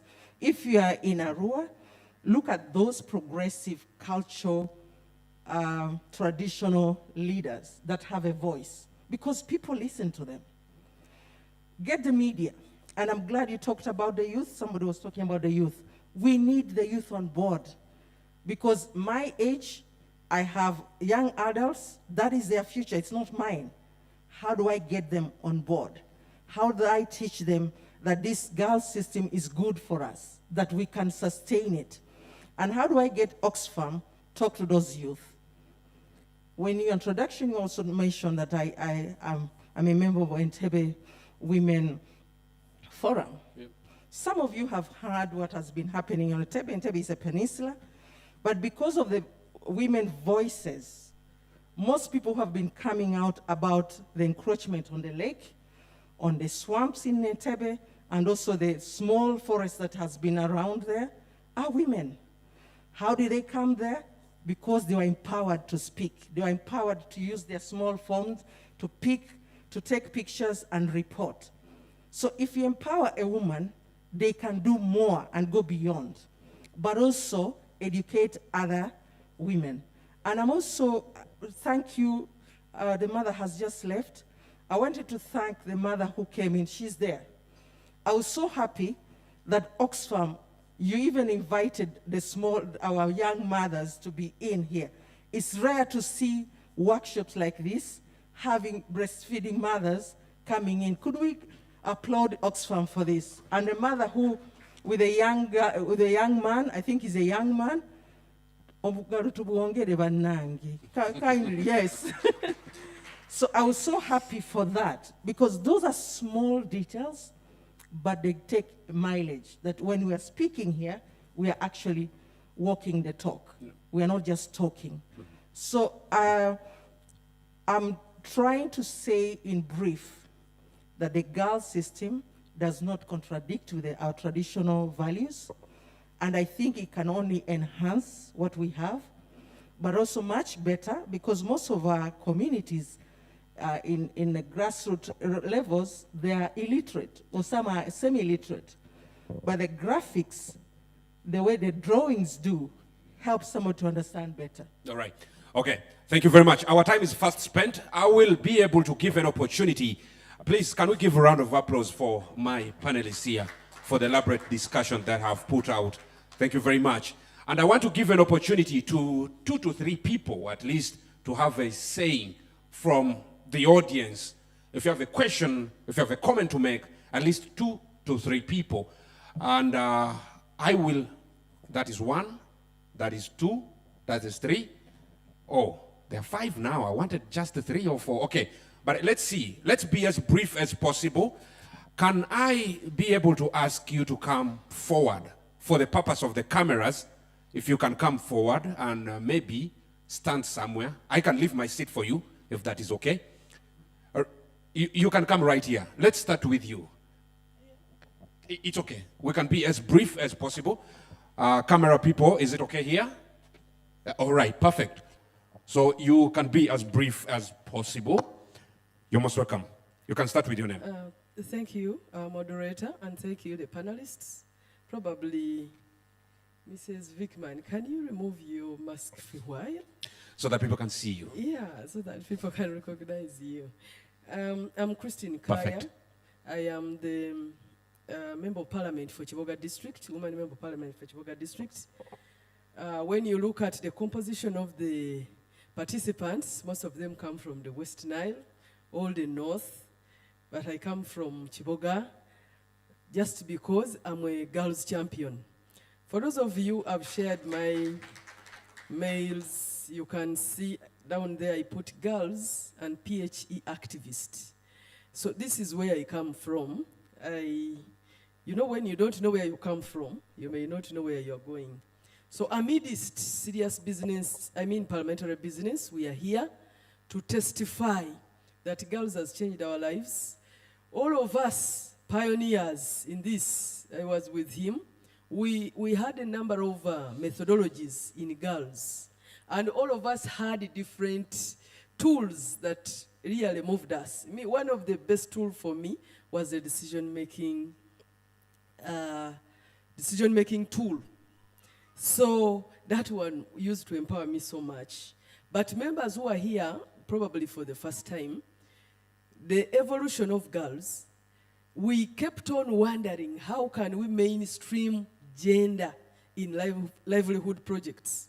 And it was a question. Every woman would say, mainstream gender. You are not a gender, you are gender blind. You are not mainstreaming.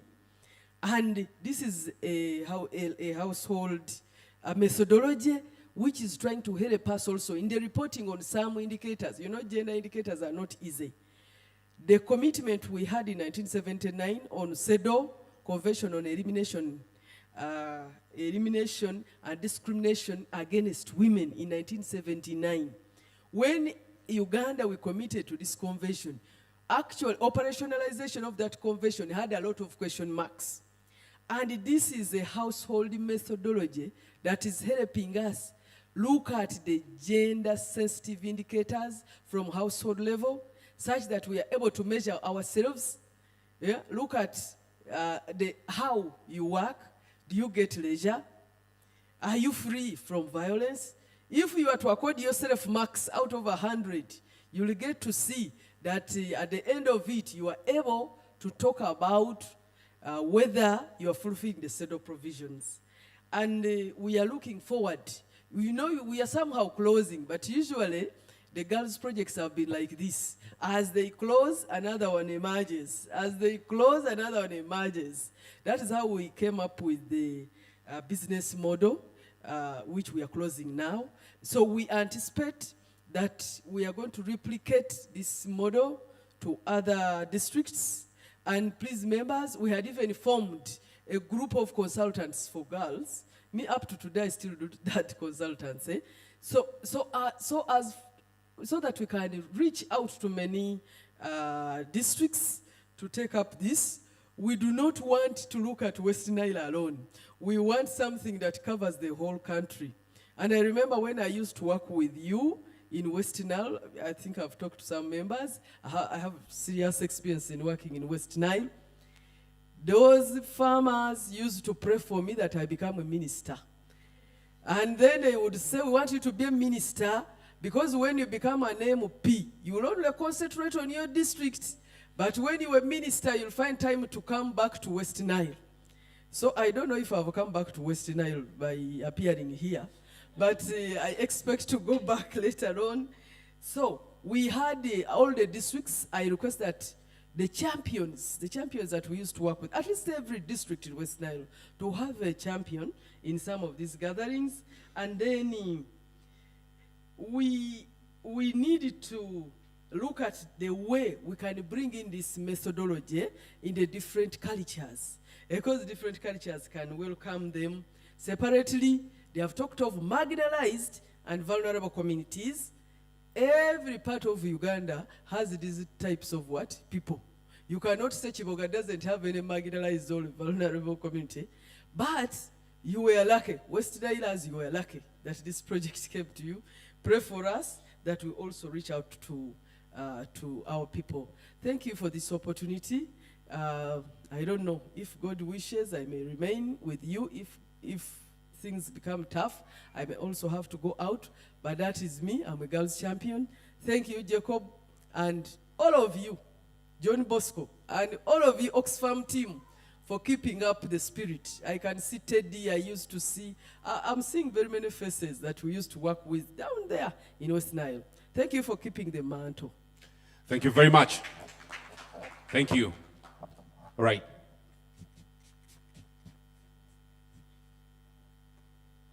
Thank you.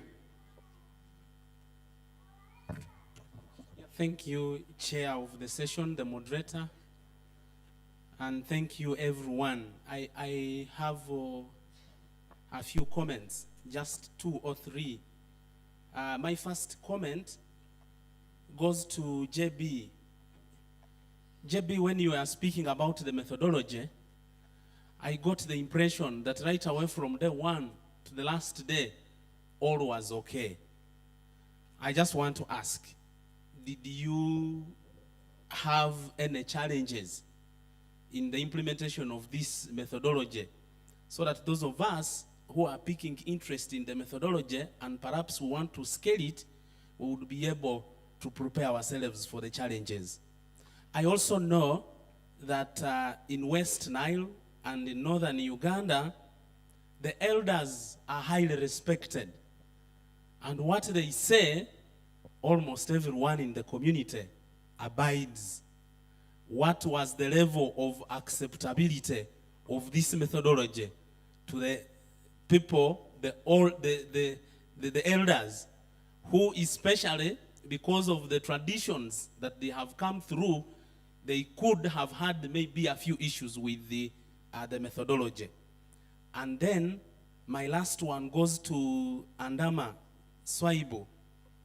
It's good that you shared with us the district experience, but I was waiting for you to drive us some more 2-3 kilometers, telling us exactly how the district has been able to adopt this methodology and how things are working in the district, so that for those of us who come from the district local governments, we can be able to believe that things can work. I thank you. Chitanywa Sowedi is my name. I represent the people of Songora North County in Kasese district. Thank you very much, Honorable, for that brief, communication, and also those questions. My panelists will be able to answer that as we conclude. Yes, you're most welcome.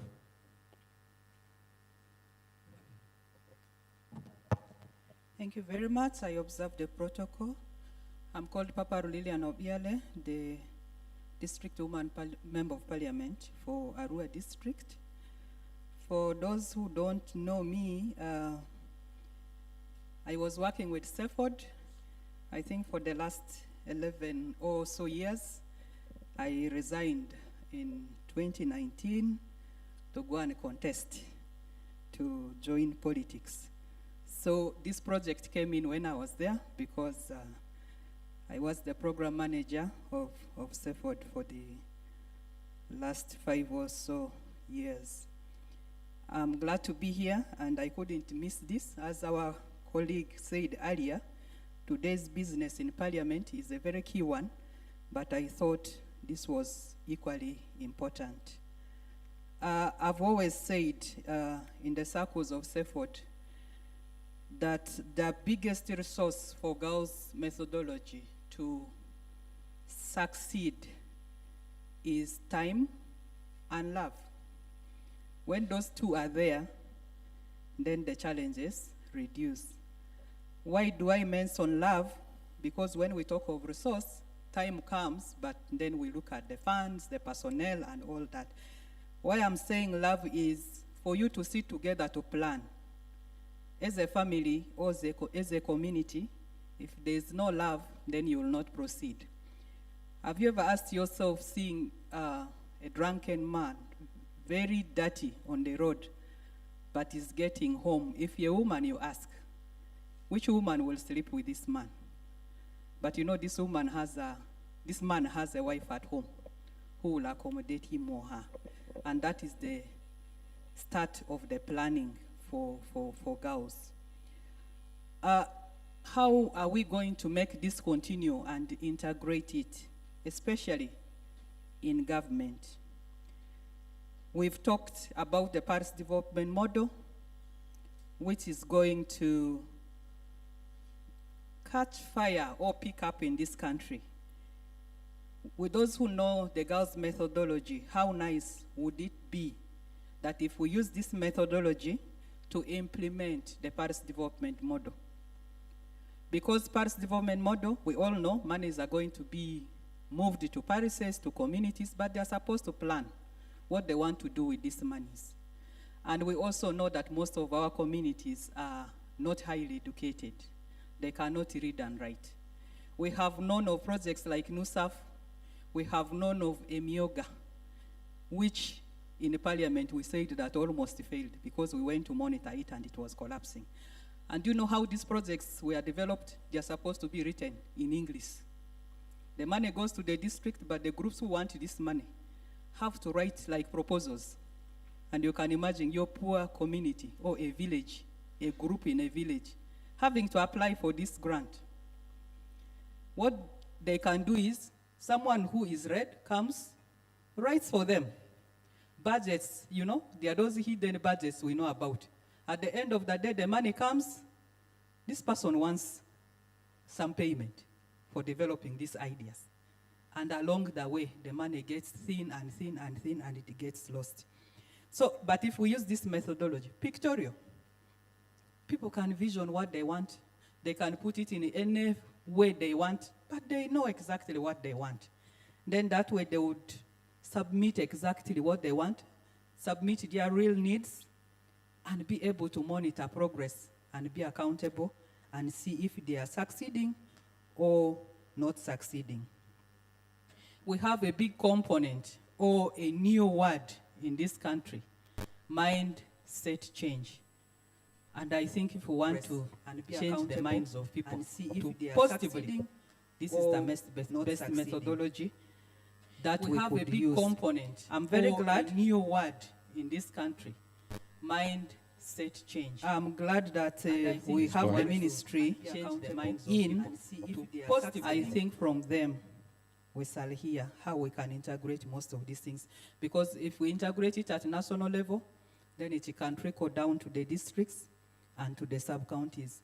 There was a district leader here. I like the question my previous colleague asked. How far have we taken this? Because within our budgets at the districts, we can actually put something small to integrate this. As I said, what we need here are the champions, and we need time, because the rest of the things almost don't need money. It needs the time, the commitment, and the champions. For the champions to integrate it in parliament, there are a number of forums in parliament. That is what I have learned the days I've been in parliament. Honorable Silas did say that he was the chairperson of Greater North Parliamentary Forum, and I happen to be his vice chairperson. For example, if we had a session with some members of parliament, we take them through this. We do a lot in our communities, but in isolated ways. And at times you do so much, you don't even achieve any results. And within those circles, these will also become our champions. There would be members who are in different committees. When projects or issues come in, then they can add their voice there. That is a challenge to all of us, but importantly to Oxfam. Why am I saying Oxfam? In this country, we appreciate the work you have done, especially bringing aboard this methodology. So let us scale it up, and we see how it can have its way to a national policy, in whichever form it can be. And for me, that would be my prayer, and I'll put my energy in that because I've seen the usefulness of this. Okay. Thank you. Thank you very much. Thank you very much. A round of applause. And we have our online audience that will be able to pick two from the various online audience, who will basically be able to pick two comments from them or questions from them. But in the meantime, please go right ahead. You'll start with introduction, and you can be able to give us your comment or your question on the issue of discussion at hand. And basically, yes. Yeah, thank you. As we proceed with our discussion, I want to recognize the arrival of our guest of honor, the State Minister for Gender, Labor and Social Development, Honorable Asamu Grace Ellen. Madam, you are so much welcome. All right, you can proceed. Good afternoon, everybody, and praise God. Amen. Yeah, mine is just a testimony. But before I make my testimony, I want to thank Oxfam team, PC, Wilson, Gerard, Lydia, Chris, and many others. Now, I've gone through various trainings with the Oxfam. The first one was peace building. When we went for peace building training, we thought maybe it was the one on top of all the trainings. Then again, we came to M&E. We thought this was fantastic. But later on, girls came. We said, wow. And my testimony comes from there.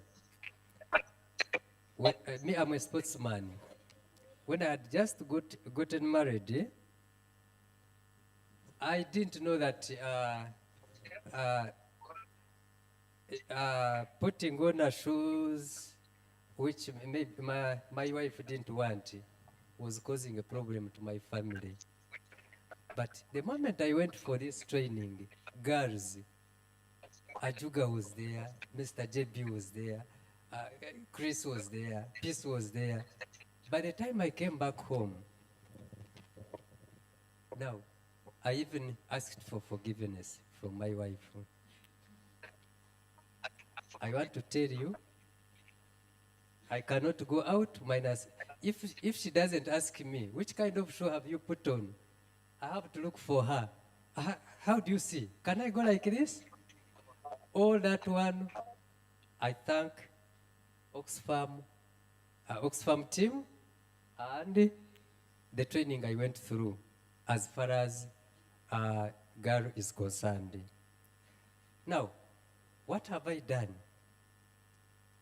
One, I've talked to different police officers.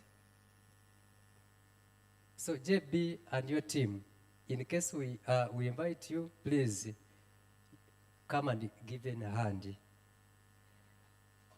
Then secondly, I pray kindly, where I come from Rukunjiri.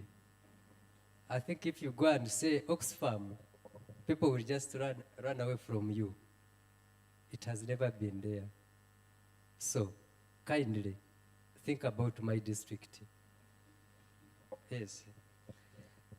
Okay. Yeah. Is that all? With that, Tinomjon Anani is my name, from Uganda Christian Lawyers Fraternity, Wandegea. Thank you so much. Thank you very much. The online audience is ready, but as we get the online audience, I want to get one comment from, there was a hand that side, I think from a journalist. I want that before I finalize. There was another hand this side. Just hurry up. You can be as brief as possible as we go to the online audience. Our time is fast spent because there's a lot on table that we need to handle. Yes, be as brief as possible. My name is Simon Onziga. I work for Radio Patches, one of the biggest radio stations in Africa, but located in a little village called Arua City. I'm not a speaker. I came here to ask a question. Please. To Mr. Andama, and maybe the members of parliament can help. In my interviews with the people about Paris Bofe model, we have not got clear answers. And here, many people are saying this methodology of girls can be integrated, can be borrowed to help PDM work better. Now, it's as if the propagation of this methodology is in anticipation from the government's side, because my belief is that the government knows little about the champions on whom we are soldiering responsibility of sustaining this methodology. How is this gap going to be addressed? Because in some districts, there are yet recruitments going on for parish chiefs, who are the accounting officers for parish development model. And they are not yet aware about girls' methodology. Who is ready to bridge this gap and how? Thank you. All right, thank you very much. And I do believe that the minister is going to make a comment, especially on this question as well. After, I know you directed the question to Mr. Andama, but I know it's within the docket of the minister as well. Now let's get the online audience, just two of them, so that we can be able to... Yes. Please go ahead. We can be able to get you loud and clear. Okay, all right. Good morning from Nigeria. My name is Galadima Sunday. I work for Empower Escape Project with Young Men Christian Association here in Nasarawa State in Nigeria. Okay. I want to really appreciate the Uganda team for the successes recorded in the project. I remember vividly that Uganda happened to be a home for me because I have quite a lot of times that I've traveled down there to learn from the champions themselves. So I'm familiar with some of the faces, the champions, some of the districts I have visited to learn this methodology. And I want to tell you that, yeah, Nigeria shared the same experience and want to commend you for the work well done, particularly Peace and Team. JB happens to be a brother from a different country. We have worked closely, and I'm so happy this morning with the testimony, with the records of success you have recorded in the last 4 years of the Empower Escape Project. Our wish and prayer for the Ugandan is the sustainability, and we pray that sometime in the future we will still connect again to continue from where we stopped. So long live your project. We wish you well, and we wish the team well. Thank you very much. All right, thank you very much all the way from Nigeria there. A very brief comment that he has made.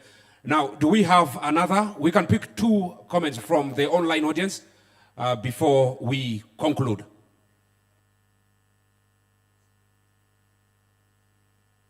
All right.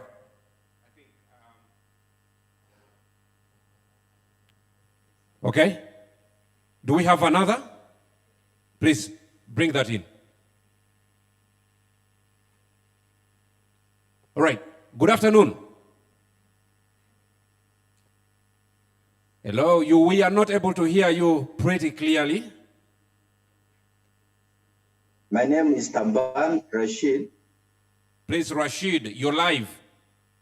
Yeah, thank you so much, Oxfam. Thank you so much, the team. I'm one of the trainees that benefited from Oxfam with the girls methodology. I work for Community Empowerment for Creative Innovations based in Koboko, but working in Bidibidi and Gabule settlements. Yes. Yeah, I want to comment on girls' relations with culture.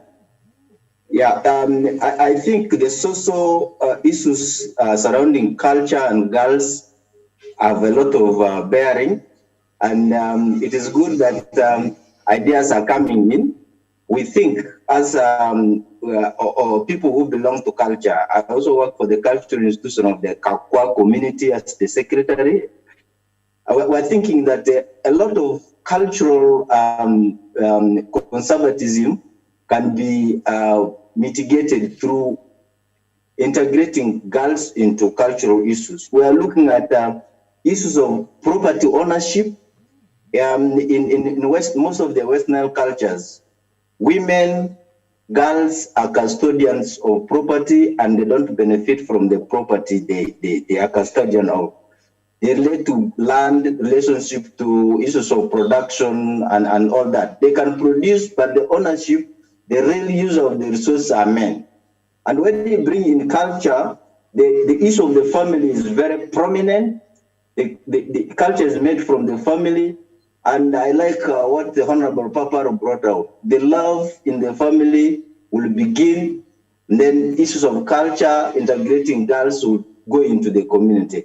As a beneficiary of this, we have started trying it with the Kakwa Cultural Institution. The leadership have already shared this perspective. We are moving on to ensure that this is done. And when we integrate girls into cultural issues, women will rediscover their power. You know, women have been given from birth, women are powerful. Yes, a lot of credit goes to them for childbearing. But when this child grows, also turns to abuse women. And when we bring issues of girls into this, we will be mitigating and solving a lot of problems. We even know in West Nile, women are the most productive.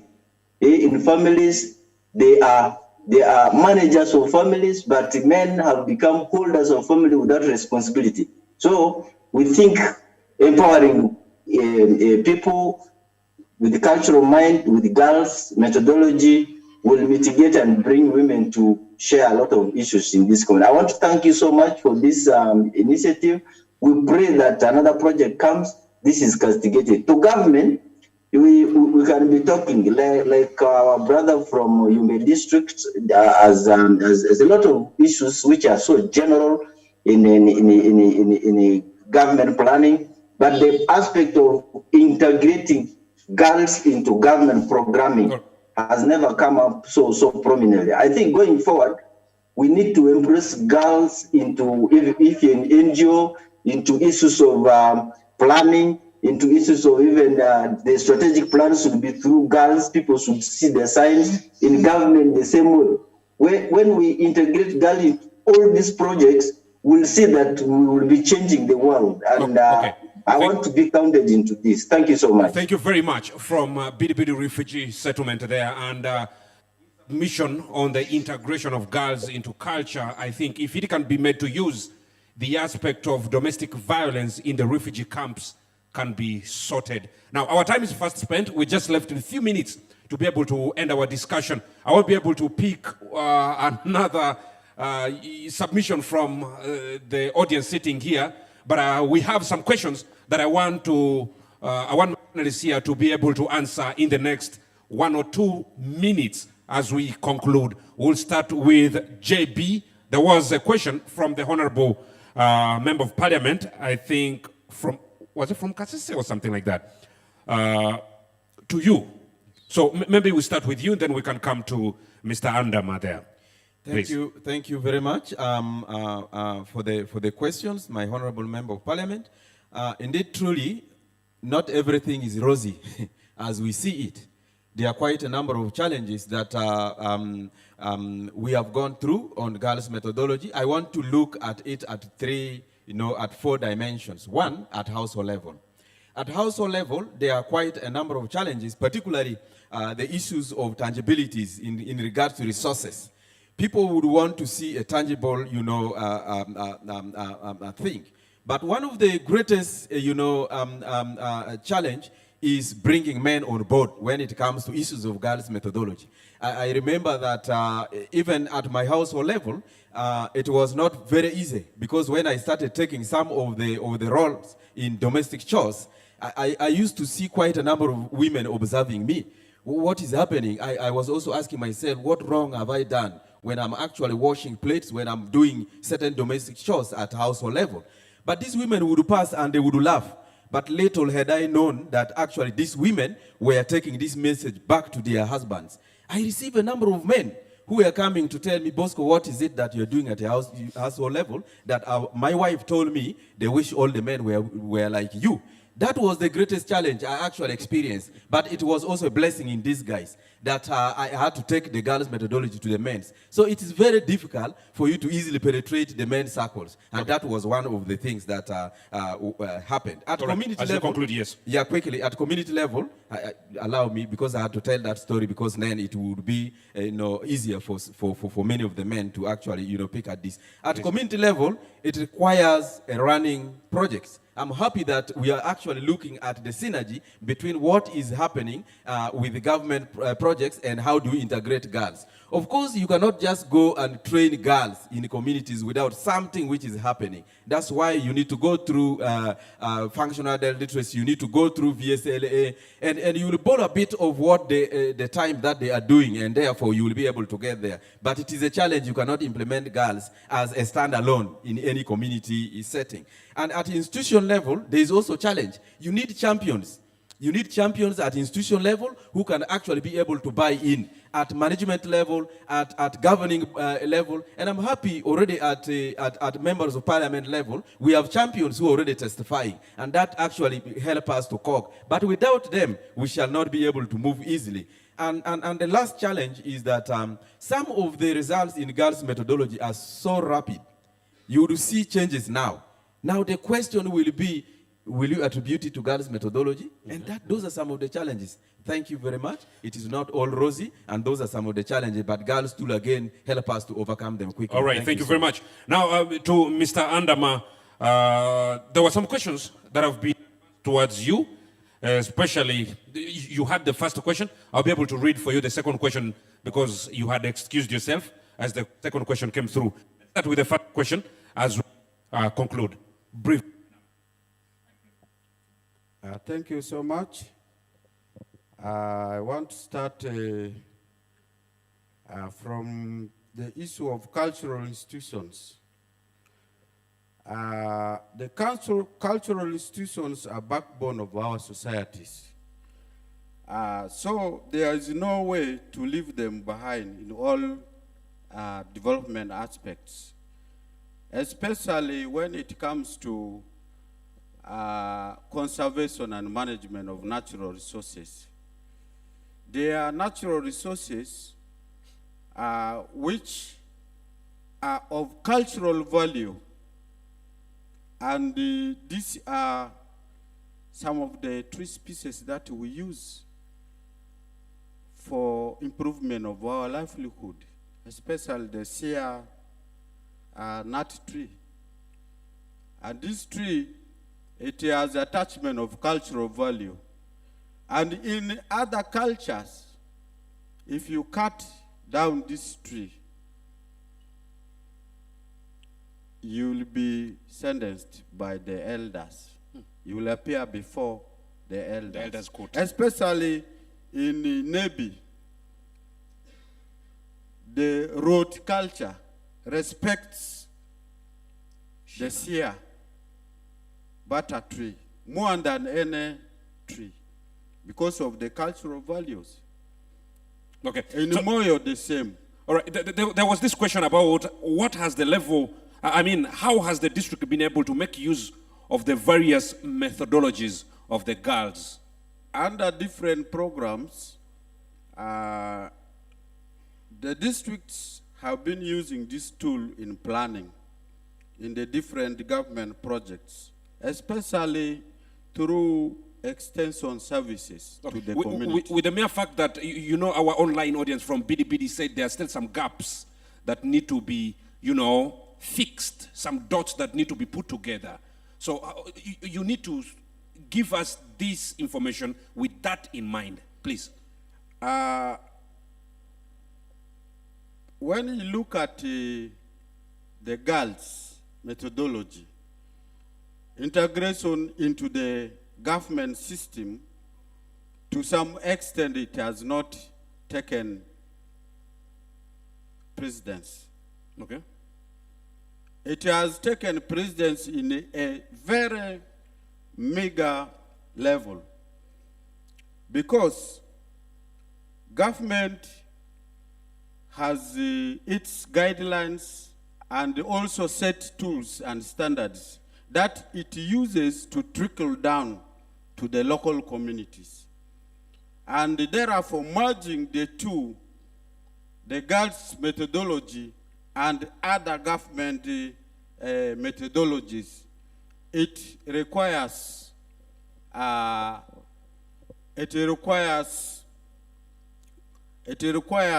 time and also a proper capacity building of this of the communities about the GATS methodology. And in local government setting, we use GATS methodology mostly in extension services, capacity building aspects. Okay. Inclusion of marginalized groups. We have realized that the GATS methodology has proven to be one of the best methodology. That's to be integrated into the local government programming. Why? Is because when we trickle down to the local community in various aspects, in various projects, we realize that the communities who have got skills and knowledge in GATS methodology, they do better than other communities because of the exceptional leadership and skills that they have obtained from the GATS methodology. Therefore, I think it is an area where we need to integrate and mainstream into all the government programming. All right. There was a question in your absence about the parish development model, where the question came through from a journalist. He says he has had interviews with a number of people in the districts where he comes from, and many people seem not to be clear about the modus operandi of the parish development model. And he went ahead saying, how are you going to bridge some of these gaps that seem to be happening on ground? And he went ahead saying, in some districts, the parish chiefs are yet to be recruited and stuff. So please throw some light on this as we conclude. Yes, I think parish development model is a new model. But marrying it with the GATS methodology, that was basically his question here. Exactly. Marrying GATS methodology into parish model could work and could improve some of the gaps that exist. And because these are two parallel models or methodologies, it needs time to study the two models and perhaps see how these two models can be mainstreamed to work as one entity. Okay. And if in parish model, the methodologies, they have gaps, we can use the GATS methodology to bridge those gaps. So those are two methodologies that needs to be given time, and we study and come up with a sustainable plan. All right, thank you very much. And we've come to the end of our discussion, but men have been talking. I want to give you just 30 seconds, Madam, just to put, as we conclude, just 30 seconds would do, I think, for you to add one or two things, probably from the discussion of the audience here and online. Yes. Thank you, Mr. Moderator. I just want to wrap up with three things. If we have forgotten everything else, I think one of the things we need to do, that we need integration. The girls should be integrated with the culture institutions, but also government. Two is we need these synergies that are already created, enhanced. How do we do that? I think we need the champions. And those champions should be at every level. And I believe Yes, go right ahead. Go ahead. And I believe that these champions, if created at every level, we can move another milestone. And then finally, on behalf of Waka Waka wa Uganda, Oxfam, I'm kindly requesting, even that we are winding this, we need also just to talk through the girl program in Buganda and see how we can move. Whether there is money or not, I think this model will work for us. No. And I want to thank somebody from Bidi Bidi who actually made it also clear that they already started. So the culture institutions are your partners, and we're willing. And Nyabo Owechisiwa Minister, thank you for honoring this, and thank you for coming. Thank you very much. Well, that will do it for the discussion this very afternoon, and I want to hand this microphone back to the facilitator, and I want to thank you, the panelists, so much for this elaborate discussion. Thank you very much. A round of applause, please. Thank you very much. As they go, I will hand over this to the facilitator, and thank you very much. Yeah, let's appreciate our moderator and the panelists. That has been a very good discussion, and also the contributions from the audience. As we continue with our program, I want to again, ladies and gentlemen, recognize Honorable Muhumuza David, MP for Wenge in Chengogwa. Chenjejo, eh? Okay, most welcome, Honorable. We are now going to get learnings, share experiences from the champions. And I want to give this time to Peace to come and help us in ensuring that the champions who are in here, who have been walking in this journey, are able to share with us their experiences, the learnings they got from the project. And also, I want to believe that all of us are learning from this process, because this is the main thing why we are here. I want to believe that each and every one of us is at least learning from whatever discussions are happening. So please, let's continue on learning so that we can be able to take this further. I want to give this chance to Peace to lead us through. Thank you. Thank you so much, Joel,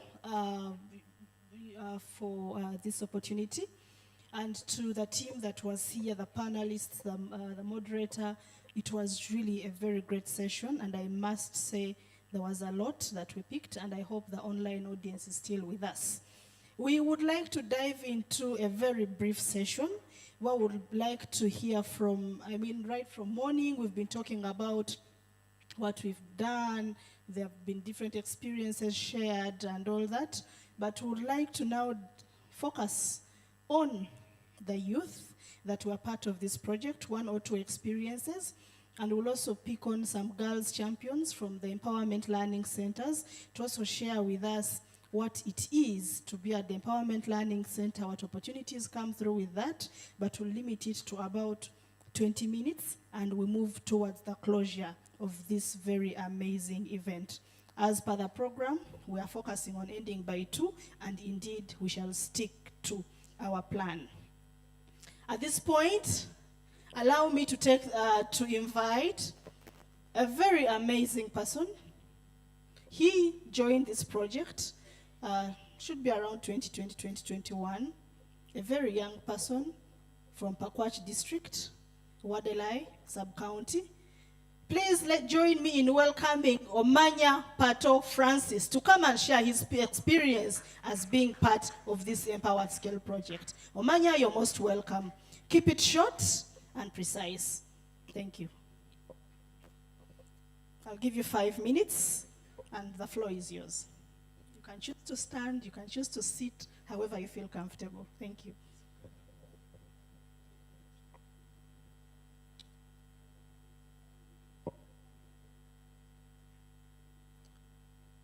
Yes, my name is Omanya Francis Pato. I am from Pakwach District, Wadlai Sub-County, Forest Village. I am the champion from Wadlai ELC. In my life, before I joined girls' methodology, we were youth who were playing in the village. We were in the life of staying along the roadside from morning up to sunset without doing anything. We were engaging in drinking alcohol, doing funny things. We were also doing conning. In all those things, I managed to get a child as an achievement when I was even battling with life. So, with all those nonsense, so with the help of CEFORD and the Oxfam, they brought for us training on girls. So we were called as a group. In Wadlai ELC, we were picked, 4 of us, to go and attend training in Arua, of which I was the first person and also gained more in that training. In 2019-2020, we went for that training and we were majorly trained on 4 tools. 1, Vision Road Journey, Challenge Action Tree, Gender Balance Tree, and Empowerment Map. All those training, if you categorize them and bring them into one, they help you from your, even if you are single, even if you have a wife, all those things, all those tools works very well. I began to use Vision Road Journey as a planning tools in my house. So we begin to sit down and continue with the meeting as a family. Me and my madam, we could wake up and sit down and also discuss what to do. From morning, what are we going to do tomorrow? The following day, what and what. So we decided to discuss how the life will go on. That one is Vision Road Journey. Then the Challenge Action Tree helped us to see the problems arising within the family. How are we going to overcome the problem, the challenges? So we begin to use the Challenge Action Tree.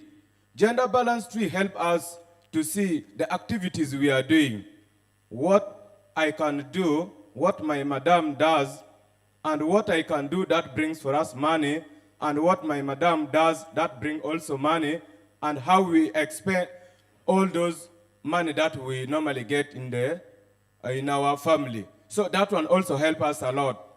Then the empowerment map help us to see how are we taking life in form of love, how much I love my wife and how much my wife loved me. Then we see how much money I normally give for our family, then how we worked, majorly how we are giving power in working. So we see how madam is doing and how I'm also doing. So those one help us to also continue with the life. Now if you see me, then you compare before, I am able now to pay my firstborn whom I got in that battling way, he's in senior 2 now. Then I have some 2 kids. I even took them to nursery schools because we are planning. As the season comes, what are we going to do? Then as the season ends, how are we going to work with the money? So we are able to plan, and we in the village, in our village where we are staying, I became the role model to the village members. How have you begun doing this? How are you taking your children to school? So that the same place of mine become the learning center within the village. People are also coming to learn from me. Which tool is helping you? We also open our room to become a learning center where I can also manage to train others, members who are within the village, others who are coming from very far, not even if they fail to reach the ELC, I can even manage to train them in my place. That one is also an achievement, how we are taking girls in our community. So with this one, I can say girls' methodology so far is the best methodology, not only for people who have been educated, even for uneducated people. Girls' methodology can work very well, especially in the place where we are. The level of education is too low, so people are also coping up, and they're also doing it, because it does not need you to write, but majorly only to do pictorial work, which you can be able to understand. I can draw a chair, I can say this one is my house, and I will be able to explain for you why the chair look like this and why I have drawn that one. It is easy to do it. So girls' methodology is a little bit better, and I can say it cannot stop what I have in my life. I can continue, though the program is going to the closer, and for us we cannot close because it is in the mind and we are practicing it. Thank you.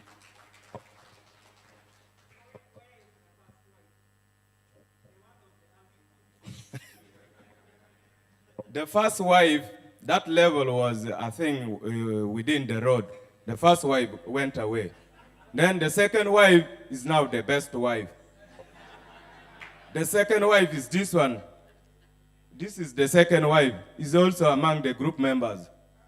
This one, yeah, this is the second wife. The child is of the first wife. And this one is having 3 now.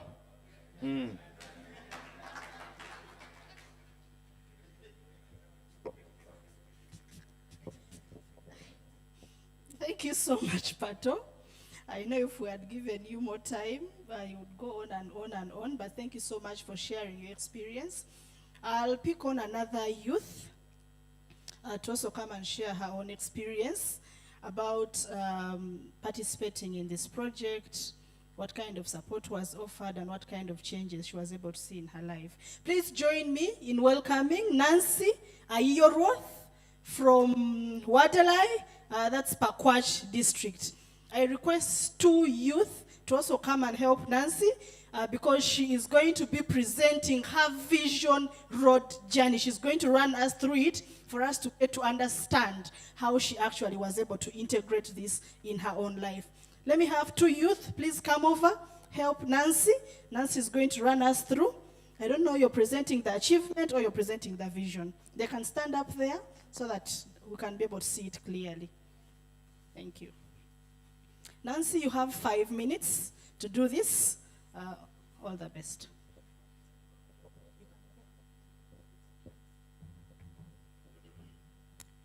Okay, thank you very much. I'm actually so glad to be here to speak in front of such big people. This is actually my first time. Thank you so much.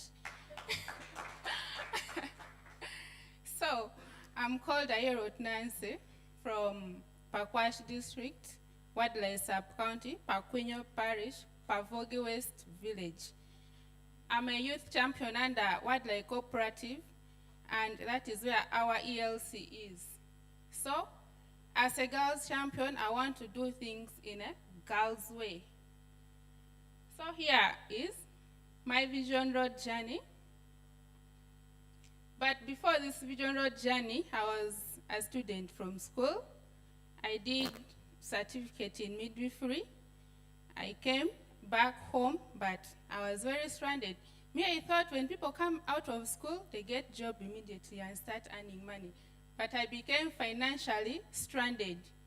So I had to join this group of Pakwio Youth Group, where they were being trained on girls' methodology. That was in 2019. So when I learned about Vision Road journey, I was like, it seems I'm wasting a lot of time. Why can't I just come up with a vision? So here was my vision. If you're to see,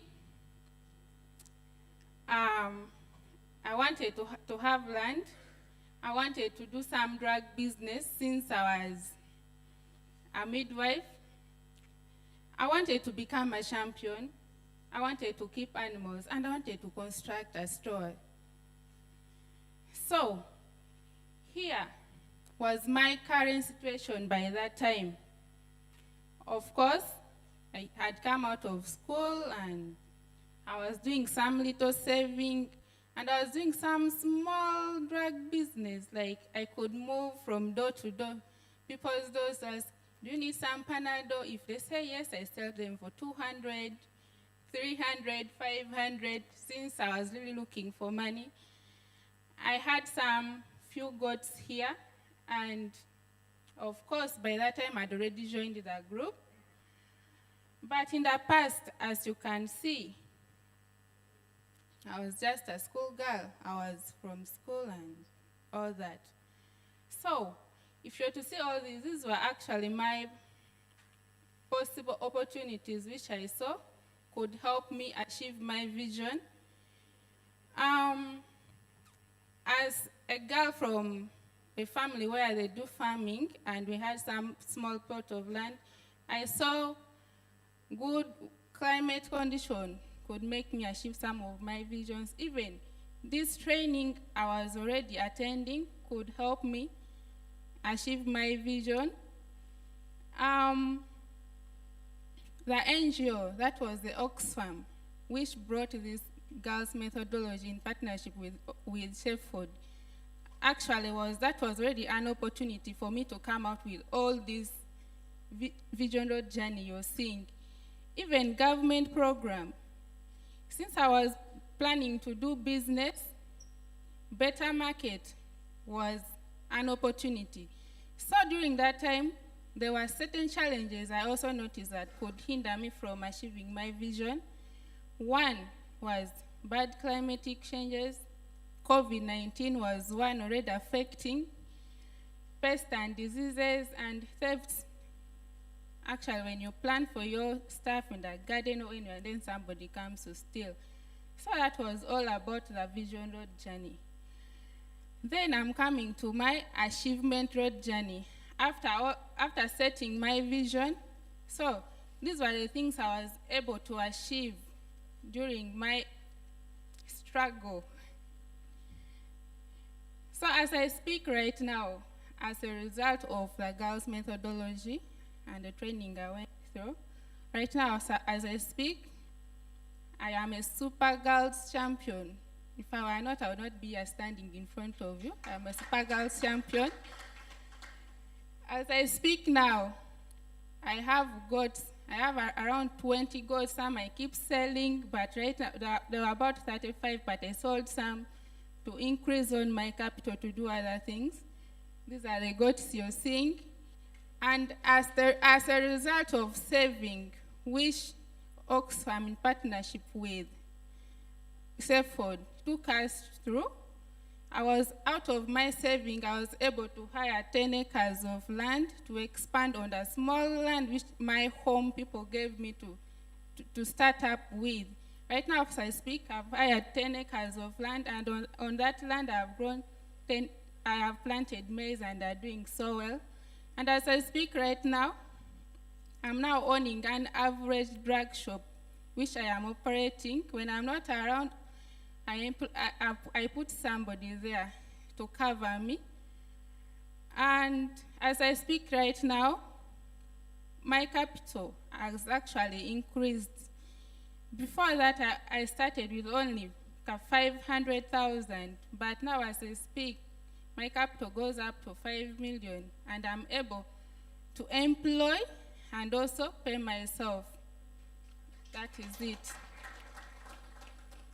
As I told you before, this was my past, but my point of concentration was on the achievement which I got out of all this methodology. But now I'm hearing, actually, as girls champions, we have formed another group. I'm hearing how people are going to integrate the girls methodology with a parish development model. As I speak right now, we have formed some group of 5 girls champions. In that group, we named it actually the Green Women Association of Pakuinyo. So this is a plan we are actually making. In that association, we want to support the out-of-school young girls and the young mothers aged 16 to 35. We want to prepare these people. I know they are very able, they are very capable, but we see they are really vulnerable, they need to be helped. So with the parish development model which is coming, we are forming another group of these girls here, and as we, the 5, we are looking for solutions to help these girls. And in the solution we have come up with, we are going to make some set of financial mobilization, and we are going to call it the Green Women Fund, which we are going to make sure we help these girls with. Among us, we are going to inject some money to support this project which is coming, to bring up these girls in agricultural way. Because there we see there is an opportunity of land, and these girls are not able to use the land they have. Even the smallest portion of land at least can bring you something if they teach you well on how to use it. So we have designed a way of some farming method, is vertical farming method, where we are going to be using the broken bottles, the plastic, the basins, and the jerry can to help these girls to at least start something small on the smaller pieces of land they have at their homes. They plant crops like tomatoes, cabbages, onions to support them, and they sell, at least they earn some living. Because of that, we saw there was also increased rate of early marriage amongst the girls. And why was there increased rate of early marriage? These girls are vulnerable, even with their parents. They cannot help themselves, the parents cannot help them. You find that instead of doing something to help them out, they end up going to boys to get ways of survival. So when we introduce all these vertical method of farming and keep them busy, with the money we are going to inject, the 5 of us, we are going to use this platform actually to mobilize more money to help these children here. And I'm very sure the parish development model is going to find us already in the group. And that's how we are going to integrate the parish development model in that group in order to help these girls here. And I'm very sure after 2-3 years in my village, or in my sub-county, the rate of early pregnancy and early pregnancy and teenage marriage is going to reduce. That's how we are going to integrate girls with the parish development model. Thank you very much. Thank you so much, Nancy. Another round of applause for Nancy. I know if it wasn't for time, Nancy would go on and on and on. But from the experiences we're hearing from the young people, at least we're able to test that indeed the girls' methodology is an all-encompassing methodology. It works for the young people, the older persons. It works for everyone. Someone is just from school, probably they do not have a sense of hope. But here the girls is coming in and telling them, look, you have a vision. Even when you're much older, you still can develop a vision for yourself. I would like to wind this up with just getting one more person from the Empowerment Learning Centers in just 1 minute from the Empowerment Learning Centers, just to share with us the experience of the Empowerment Learning Center. Please keep it short, 1 minute, and then we can move towards the closure. Ajuga Ahmad, you're most welcome. Please, 1 minute. Then we can move towards the closure. Thank you so much.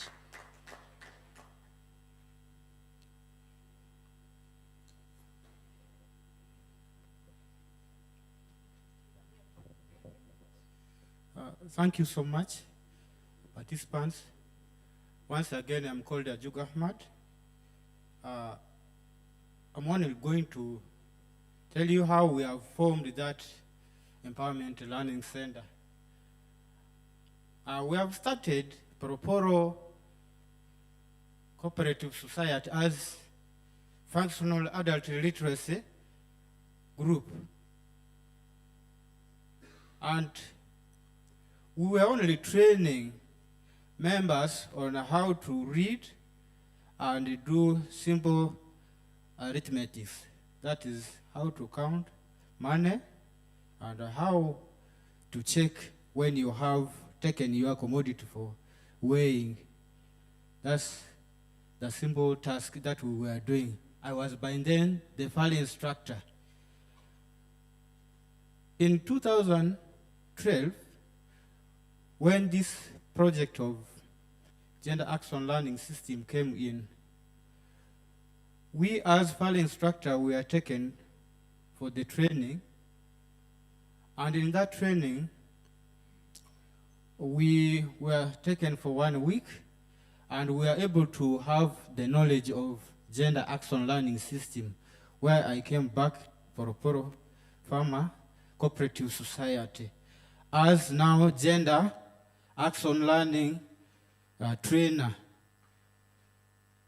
When we try it in our cooperative, we were taken for learning visit to Kasese. When I went there, I was able to see what our brothers and sisters there are doing. And we asked them how did they form their cooperatives. And that one made us now to understand the benefit of the cooperative as farmers. Because as a single farmer, it will be hard for you to bargain for what you have produced when you want to sell it. But as a cooperative, there's an advantage of that collective marketing where you have external buyers and you can be able to plan for issue of value addition. That one made me now to come back to our group where we were able to discuss with the group members of how we can mobilize other farmers to join us in order to form that cooperative. This one made us now to mobilize 471 farmers who combined to form this cooperative. And out of this, we also have champions whom we have trained. Now we are able to go and train other farmers on Gender Action Learning System. These are 47 champions, including the youth. And this was our journey. And when somebody asked me, what is the relationship between now FAL and Gender Action Learning System? During FAL, we were only talking about literacy and numeracy. But the issue, the challenge of domestic violence was not tackled. When we tried to use Gender Action Learning System, we were able to dig down to identify why are women not attending classes regularly? And why are men also not attending classes of FAL regularly? We come to realize through the use of Gender Action Learning System, we are able to trace. And we were able to plan from functional adult literacy class to form a cooperative, which is broader, helping farmers to be able to bulk together, marketing their produce, and also get the benefit after the sale of their produce to improve both the households and the community at large. Again, through this process, we are able to advocate for what the communities need. Because in this process, we have dialogues, we can come and sit like this, we have a challenge action tree to identify what are the challenges here in our village or in our community. And through this, we are able to identify if those are the challenges, who are the immediate persons that we can conduct to help us to solve these challenges, the stakeholders. And this has not been from us alone, it has been with the support from CEFORD. That is the first hand that pushed us up, connecting us to Oxfam and making us as a wide organization. It is through the hands of these two organizations and also with the support from the government, both local and central. Thank you so much. Thank you so much, Sugar. Yes, we are going to continue with our program, and as we wind down with our program, I want to appreciate all of us who are attending physically and also those who are online for being able to give your time until this time. So as we come to the end, I want to invite the country director, who will in turn invite the guest of honor to give remarks and then officially close this event. I want to believe that learning has taken place for all of us. At least each and every one of us will live here maybe a semi-champion or a senior champion. I want to take this time to welcome Francis. Francis, you're welcome. Thank you very much, Joel. I would like to invite everybody to give him a big round of applause for really leading us through this wonderful event. I have already spoken before, so I won't take a lot of time, because I know I will contribute towards separating you and food. You are right to food, which I wouldn't like to do that for long.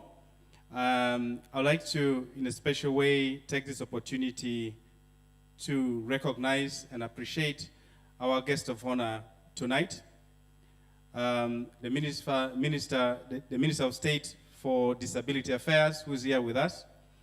I know you had a very busy schedule, but because of your commitment to the issues that today we have been speaking about, and I know for sure that you came at the right time when colleagues were giving in very big issues that the government of Uganda could take into perspective to ensure that the learning that we have heard through this project can contribute towards achieving the vision that this country has. I know for sure that the parish development model is of big interest, and I know that there has been a big ask from people for you to speak about that, and I know you will. And we look forward to continuing to work with your ministry. For us, Oxfam in Uganda, we do not just take gender equality as a matter that is so light. For us, it's really important. And for that matter, I would like to also mention to you, our chief guest, that recently we launched our 10-year strategic framework that will guide our work. In it, we introduced a new pillar, which is focusing on gender justice. It's not that we have not been working on gender equality and women's rights before. We have. But we thought that mainstreaming alone is not enough. We also needed to ensure that we could hold ourselves to account on the commitment that we have. And I think many other methodologies that we have been using, gender action learning is one of those that we really want to ensure we can scale it up. We will continue to implement it in many of our programs. We are so delighted that many other organizations have taken interest and learning from it, and we hope through that it will go to scale. I would like to thank all the members of parliament who have been with us. I know my brother from Chegegwa, thank you for your continued cooperation with us. I know you are hosting a big number of refugees, and we are also working hard to ensure we can integrate some of these methodologies as we work with refugees that you're hosting in your constituency. I know that for us in the NGO world and the civil societies, we are not very good with protocol. And therefore, I have been advised that one of the members of parliament that has been here since morning, and we had not yet had the opportunity also to hear from him. And he's the member of parliament from Toroma. Honorable member, may I invite you to in turn invite our chief guest. I know for sure that you are so passionate about these issues, but you're definitely going to be very brief as you invite our guest of honor tonight. Thank you very much.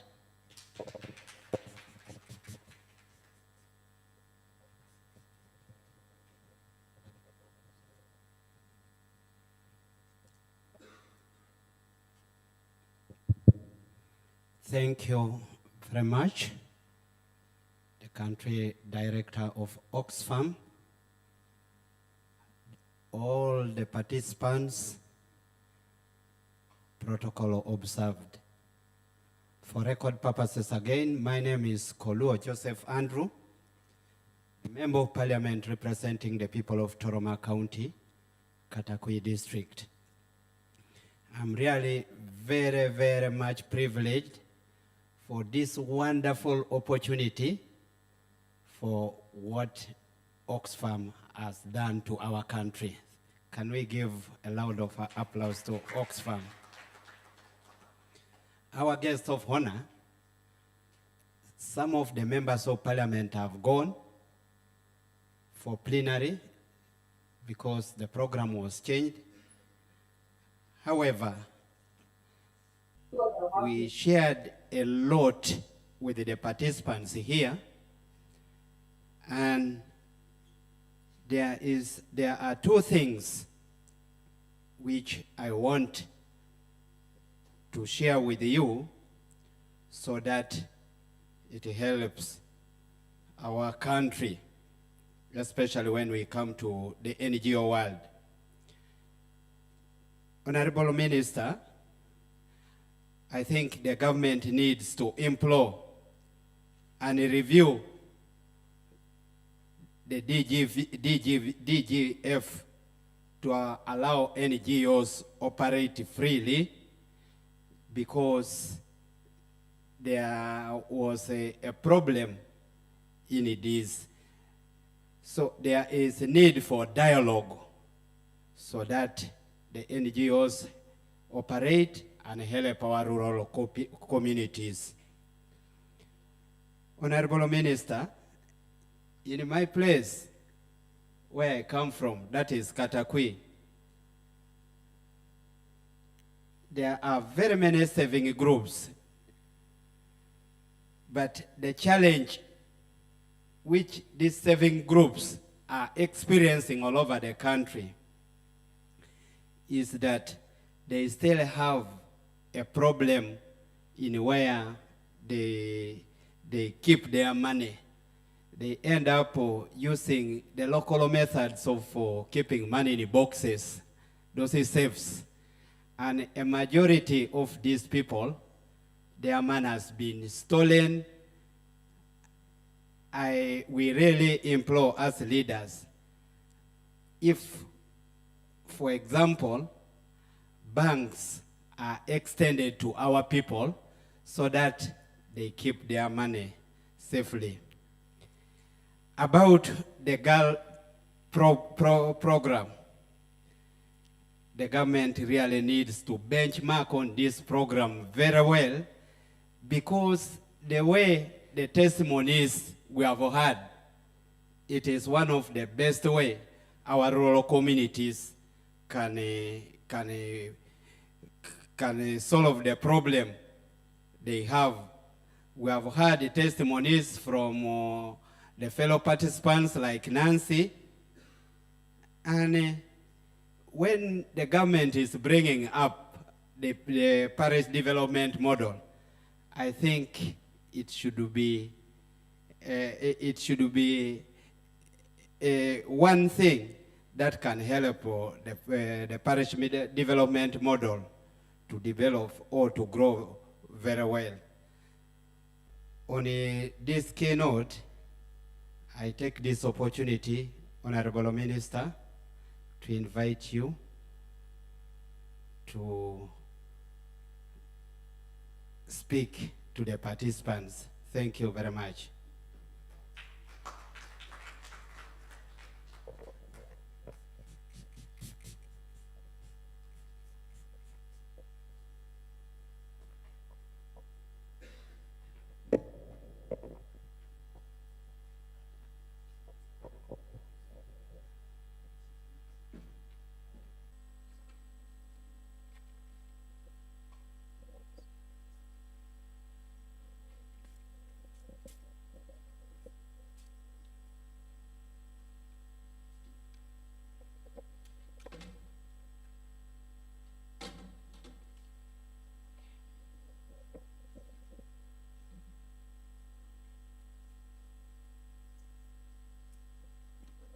Okay, good afternoon. You are really hungry. Good afternoon. Yeah, people are talking like they are saying Wanange. Even me, I'm very hungry. I was telling the director I'm dying. But I still have to keep going. But I think that's what girls is about. Keep going, eh? First of all, I want to say my name is Asamo Helen, Minister State, Minister of Gender, Labor and Social Development, in charge of Disability Affairs. But in this meeting, I'm standing for the Senior Minister. I'm holding the portfolio currently of the Minister of Gender, Labor and Social Development. My minister is out of the country, and she sent you regards as well as apologies. She got your letter, and she delegated that I come here and give a statement in this conference. I will make my comments first before I go to the speech of the minister. I want to recognize the country director of Oxfam, my fellow members of parliament. You know, I'm a member of parliament, so they tend to forget. When you become a minister, people forget that you're a member of parliament. And that's why they rubbish us when you go somewhere. I heard my brother talking government, and I was like, who is he pointing at? I'm also a member of parliament. So my fellow members of parliament, the staff of the forum, and all invited guests, I had people as champions in different categories. They are senior, they are juniors. I think for me, which level am I? Because me, I've just started. No, I'm beginning. Medium. Yeah, I'm a medium person. So, I want to thank you. Sitting there for the few minutes I've been sitting, I think I would have come here early maybe, but I had this is my third workshop. Today I'm opening and closing. So since morning, this has been my work, running from one workshop. My PA was telling me, you can't take tea. I said I can't take it because I have to jump up and down. But I want to say that the little information I've had from here, from the young people, I think this is a good program. Especially when I saw the young boy from Pakwach talking of being an alcoholism person. A person who was doing a lot of conning. We don't know what he stole. Maybe he needs even to go to God to ask for forgiveness, as he does the girls. And now coming to settle down to be a husband. Can't we clap for such a person? It could have been written off. Some people, even the parents, would have said, I don't know what I gave birth to. But there he is now a man. People go to his home and learn. I think that is good. And if all the youth were doing this, I think Oxfam would have reached a higher level. I've seen the girl also saying she did midwifery, expecting to get a job. And I was asking, why didn't she get a job? Because midwifery is a job every day women are producing. Every day. Nasi, just apply your skill of midwifery. If you have your certificate, every day you will be getting money and soap and goats. Even your name will be named to the children you produce. Can't you see how you are going to begin making a clan of Nancy? Because some will say, this is the one who delivered me, let me give. You already have the skill. Don't wait to go to a hospital of Nebi to become a midwife. Because you already have the thing in your what? Brain. The other thing, as I make my statement, we are told that this project is supposed to be closing. But I want to say, closing a program does not remove the knowledge. You know, when I went to school, at least I happened to go to school. When we learned mathematics, some of us mathematics, we felt like, I wish it could end somewhere. But mathematics has got to your life up to the end, I think until you die. You have to count the money. You have to count the voters. I'm not talking as a politician. You have to count the villages. You have to count the counts, and then do a lot of mathematics. Multiply, divide, subtract. Because some of them who don't want you subtract them away. Then you look for those you want to multiply.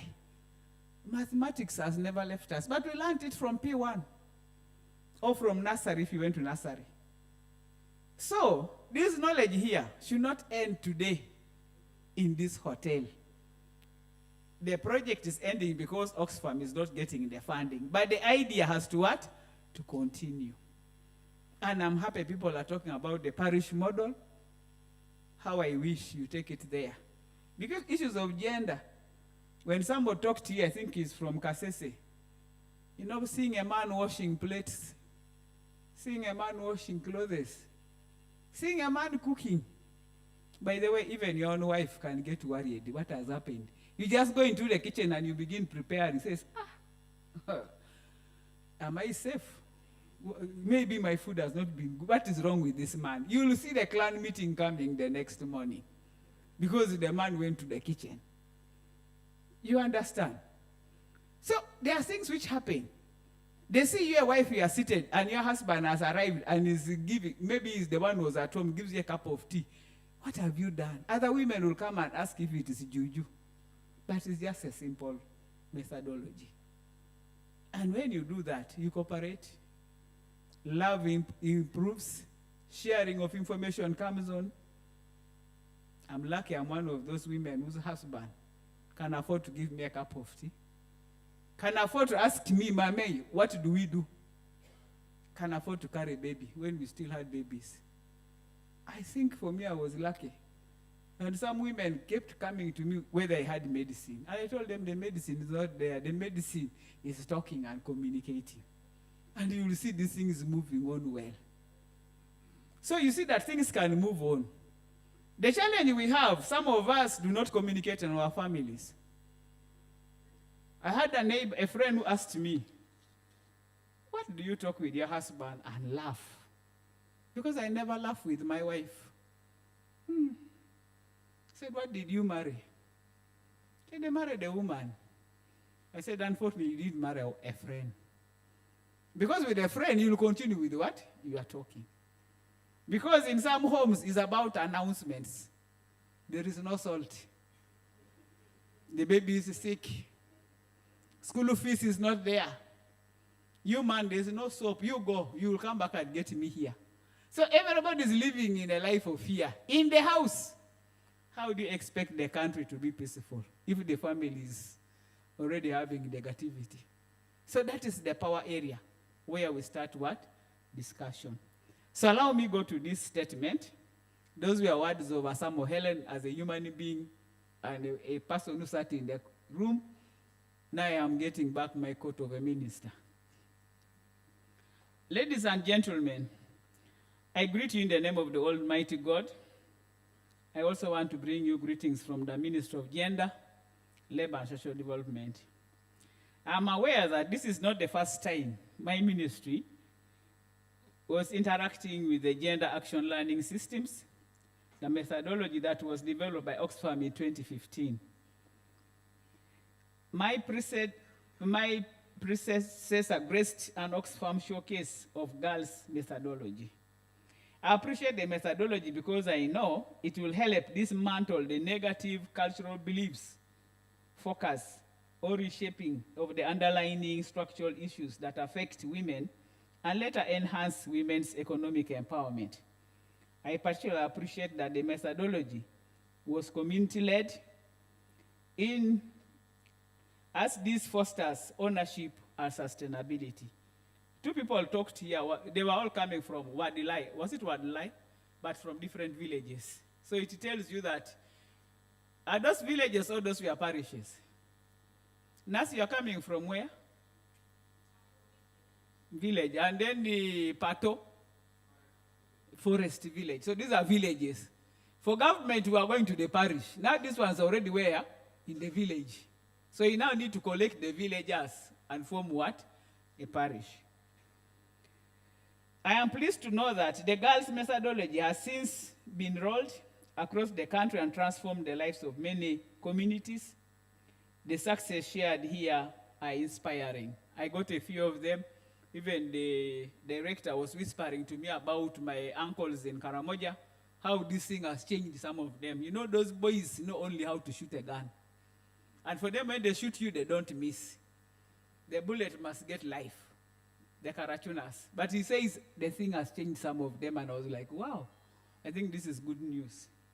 As government, we made the commitment to embrace this methodology, and I'm happy to see that we have made great steps in integrating it in our programs.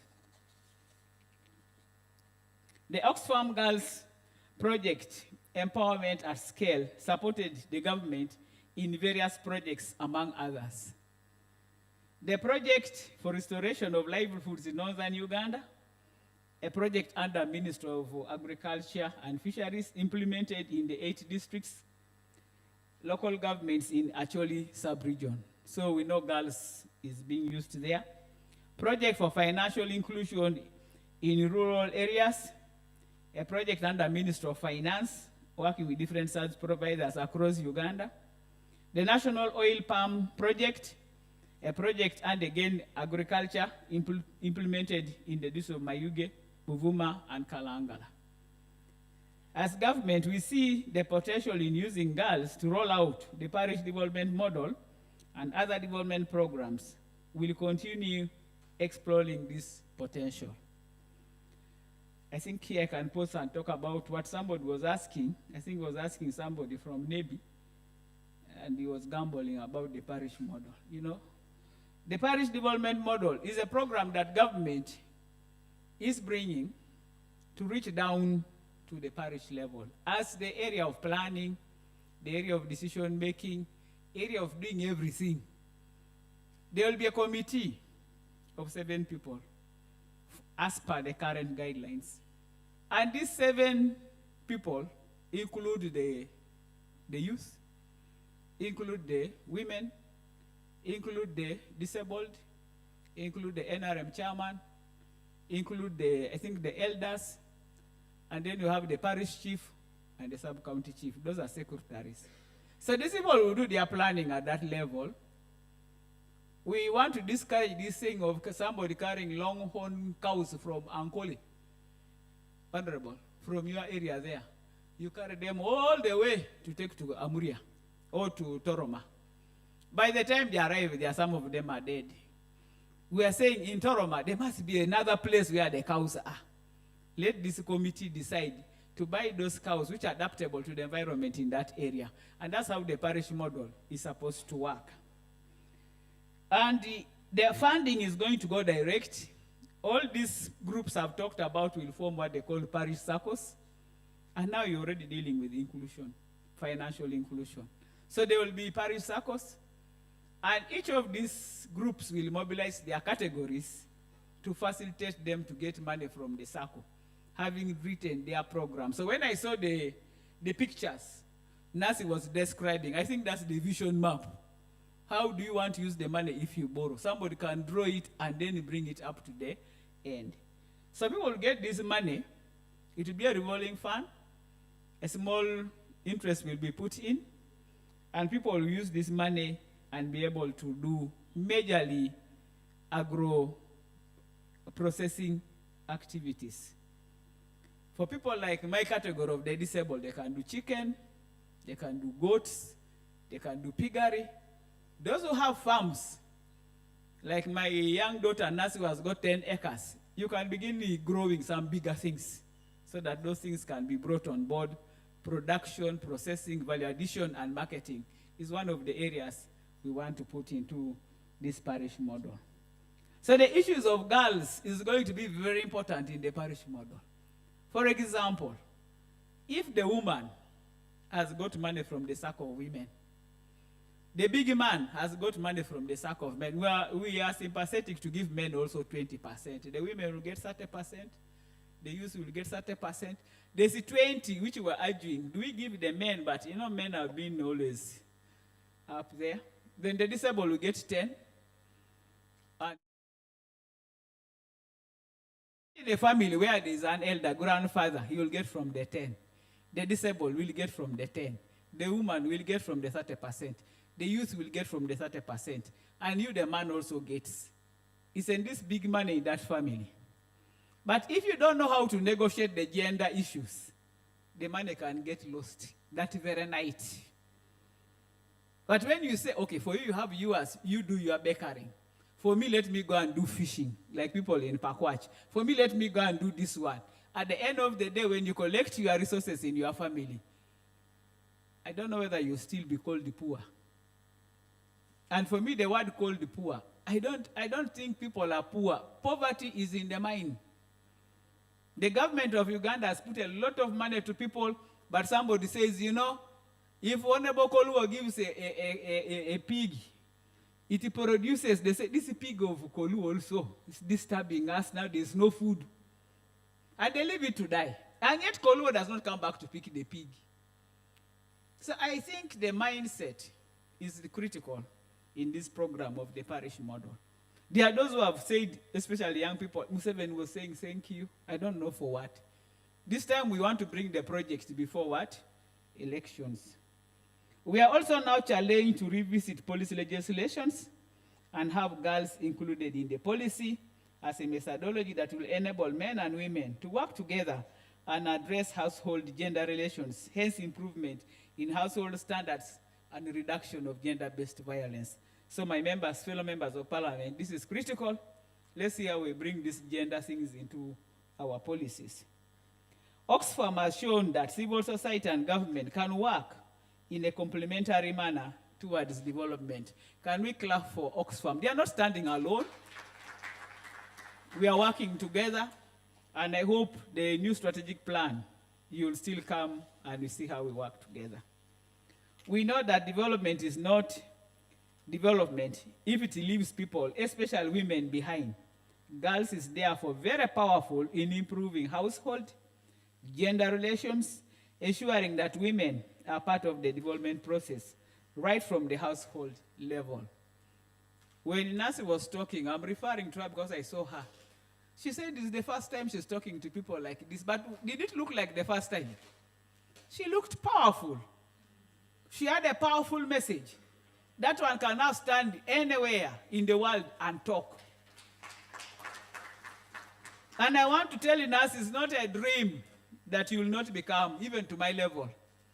Just walk those steps, and next time, after working with the villagers, you find yourself climbing up. It doesn't come from the blue. We all came from where you came from.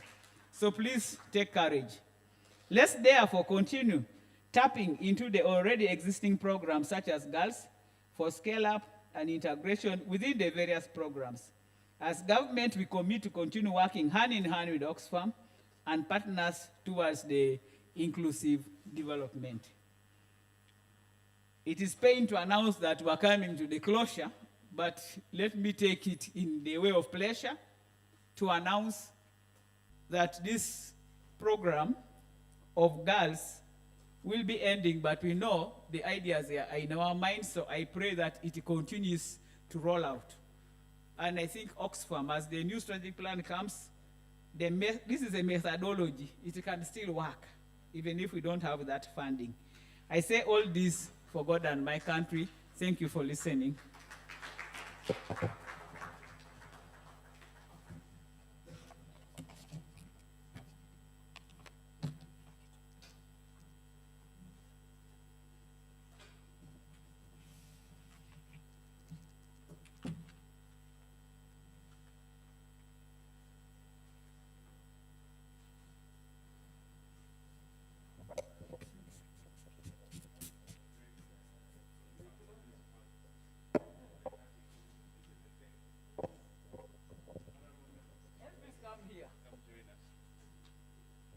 Are you from Chegeg or Ochenjeju?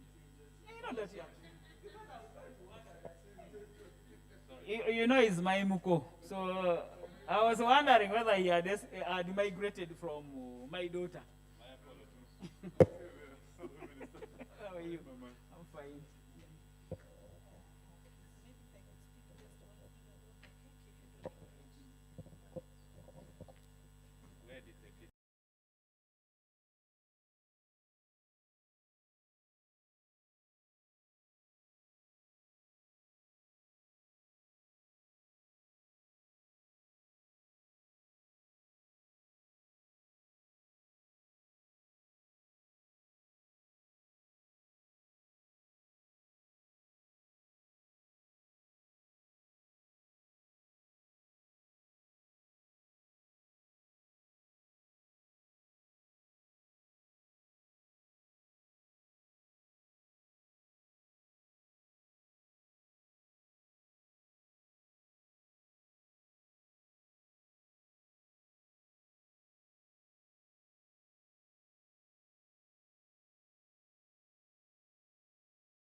So DJ, you can play for us something small as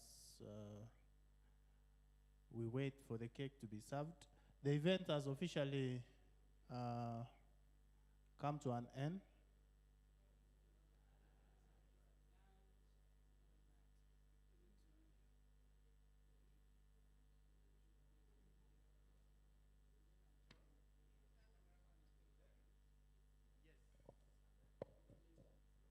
Camera person, cameraman,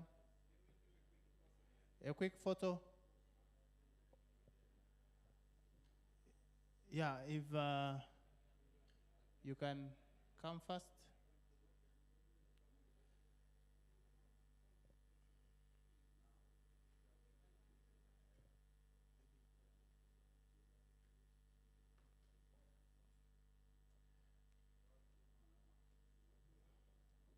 Or we can